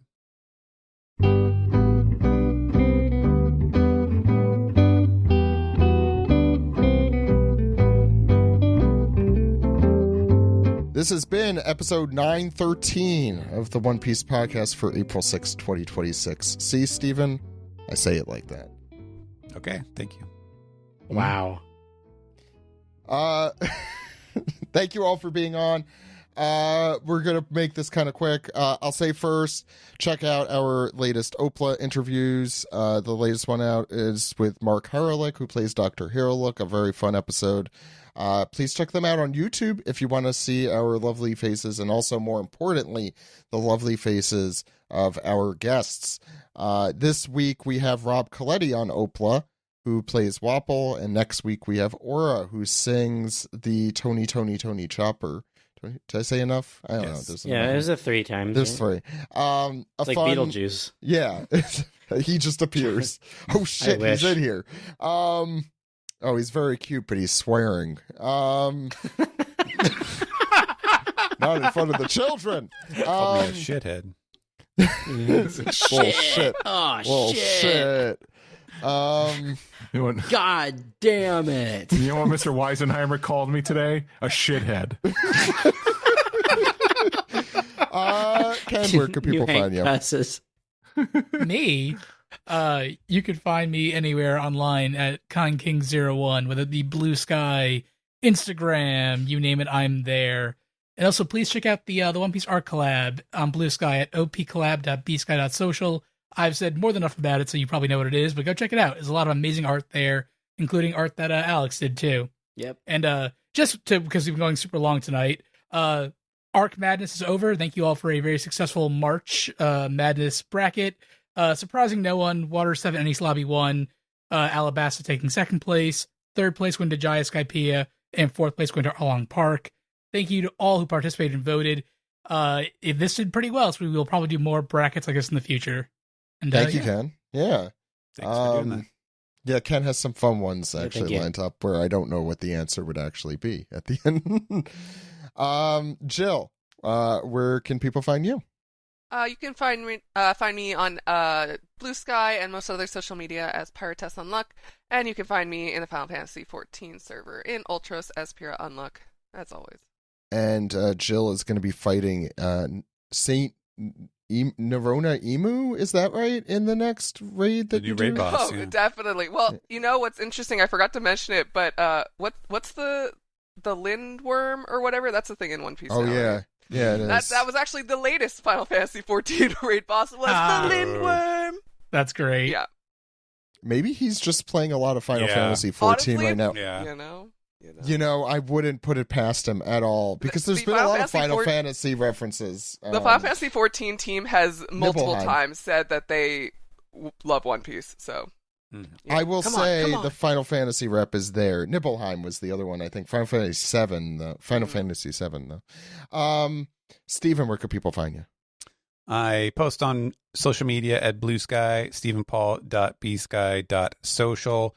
And you can obviously, we will be off with One Piece next week, but Akane Banashi is always on. And you can check out the anime, which I believe they have some crazy set of like locations of where to find it depending on what country you're in. But at least in North America, I believe it is exclusively on YouTube right now. I have not seen the first episode yet, but I will definitely check that out in the next day or two. Get those numbers up. Yeah, the comments so far that I saw were very positive, so that's yeah. Good. Apparently, the guy who does the I just saw this the guy who does the like Rakugo supervision of the manga was also like training the voice actors to do on their like delivery of Rakugo stuff, which is kind of neat. I don't know how big of a difference that would make, but it's cool that at least they're kind of keeping it within the family as far as the vision for the show. The one thing I watched was the opening, which was just charming as hell. So I'm very much looking forward to it. Yeah. Alex, yeah, that's the most like 2000s anime opening I've seen in a while. It was very charming. Looking forward to it. Alex, where can people find you? You can find me at dude!bisky or whatever on Blue Sky. And also Weeb Simpsons on Blue Sky. Patreon.com/superartfight. We're always releasing new videos from our archive, including art fights with me. Oh yeah. I also wanted to shout out a listener who was at my most recent art fight in Baltimore. Howdy, Matt, and thank you for showing up. You brought your fiance with you. Thank you very much. I don't remember her name. I'm sorry. It's if I was on the week prior, then I definitely would have remembered. But thank you so much for listening, and thank you so much for coming to Super Art Fight. And if that is not your name, then I'm really, really sorry. But I'm pretty sure it was Matt. Keep listening, and I love you. To them specifically? Steve, I just love anybody who comes up and says hello. Oh, okay. Yeah, that's true. I mean, Steve. Go to my website, steveyurko.com. Follow me on socials, mainly Blue Sky, Instagram. Listen to me on ProCD Plays Games. Listen to me on 4Kids Flashback. Plug in another couple more things. As Zach mentioned last week, I was on our friend's podcast, Quest for the Best, talking about One Piece Movie 6. Baron Omatsuri and the Secret Island. Go listen to that.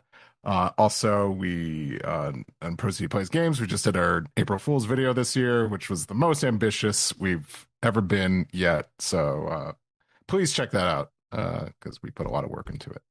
Yes, Steve was inspired and should be winning the Oscar this year, I think. Yes.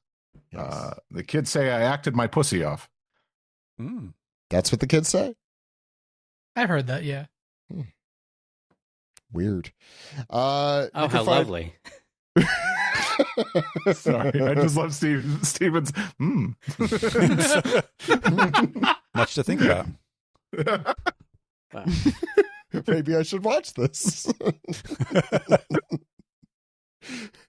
Please check that out.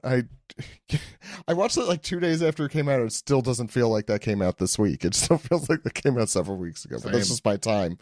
Well, I'm sure you've. Is that what you were quote unquote filming that one day? Was that correct in my assumption in that? Recently? Yeah, it was like a few weeks ago. A few weeks ago? Oh, I think that was just the cowboy stuff. Was okay. Because I'm like, what? He's filming? And the only reason why we couldn't film that was it was surprisingly raining that day. And I'm like, oh yeah, cowboys, they love, being out in the rain. They do if it's a cyberpunk cowboy. I did enjoy how the comments on your successive videos, because they like pop up on the bottom. And it was like, well, can you imagine a cowboy world where this was like, just like, No, it's definitely worth a watch. I was just why is Steve filming something? But it hit me later. We used a real film video camera. A film video camera. Yeah. You can check us out at OnePiecePodcast.com. You can check me out at ZachLogan.com on Blue Sky. Please check us out at Patreon.com/OnePiecePodcast. Steve, the poll is going up this week for Sticker of the Month thing. Yes. Yeah. Sorry. Also, I had a big deadline at work. So, I wasn't trying to guilt you. Yeah, that'll be going up soon, and March of Stickers will be going out shortly. Nice. Thank you, Steve. Great work as usual. Everyone loves the stickers. I've only seen glowing positive reviews. So if you'd like stickers, patreon.com/OnePiecePodcast. Stickers. Thank you, Alex. I think that'll do it. Next week we'll either, can I say the two possible options I think we're currently doing, Might as well. Steven? Yeah, so we'll either be doing our SBS for volume 114 of the manga, which came out at the beginning of last month, I think. Or we'll be doing some like mega anime recap catch-up show with Sam. But we'll see. Until then, fuck ice. My name is Zach. My name is Steve. And my name is Alex. See you next week, everyone. Goodbye. Bye-bye. I almost jumped the gun there. Only Radtasker can melt the ice. Maji. But can he melt this reindeer's broken heart? Just in time, Jill. Loved it. You made it a few months late.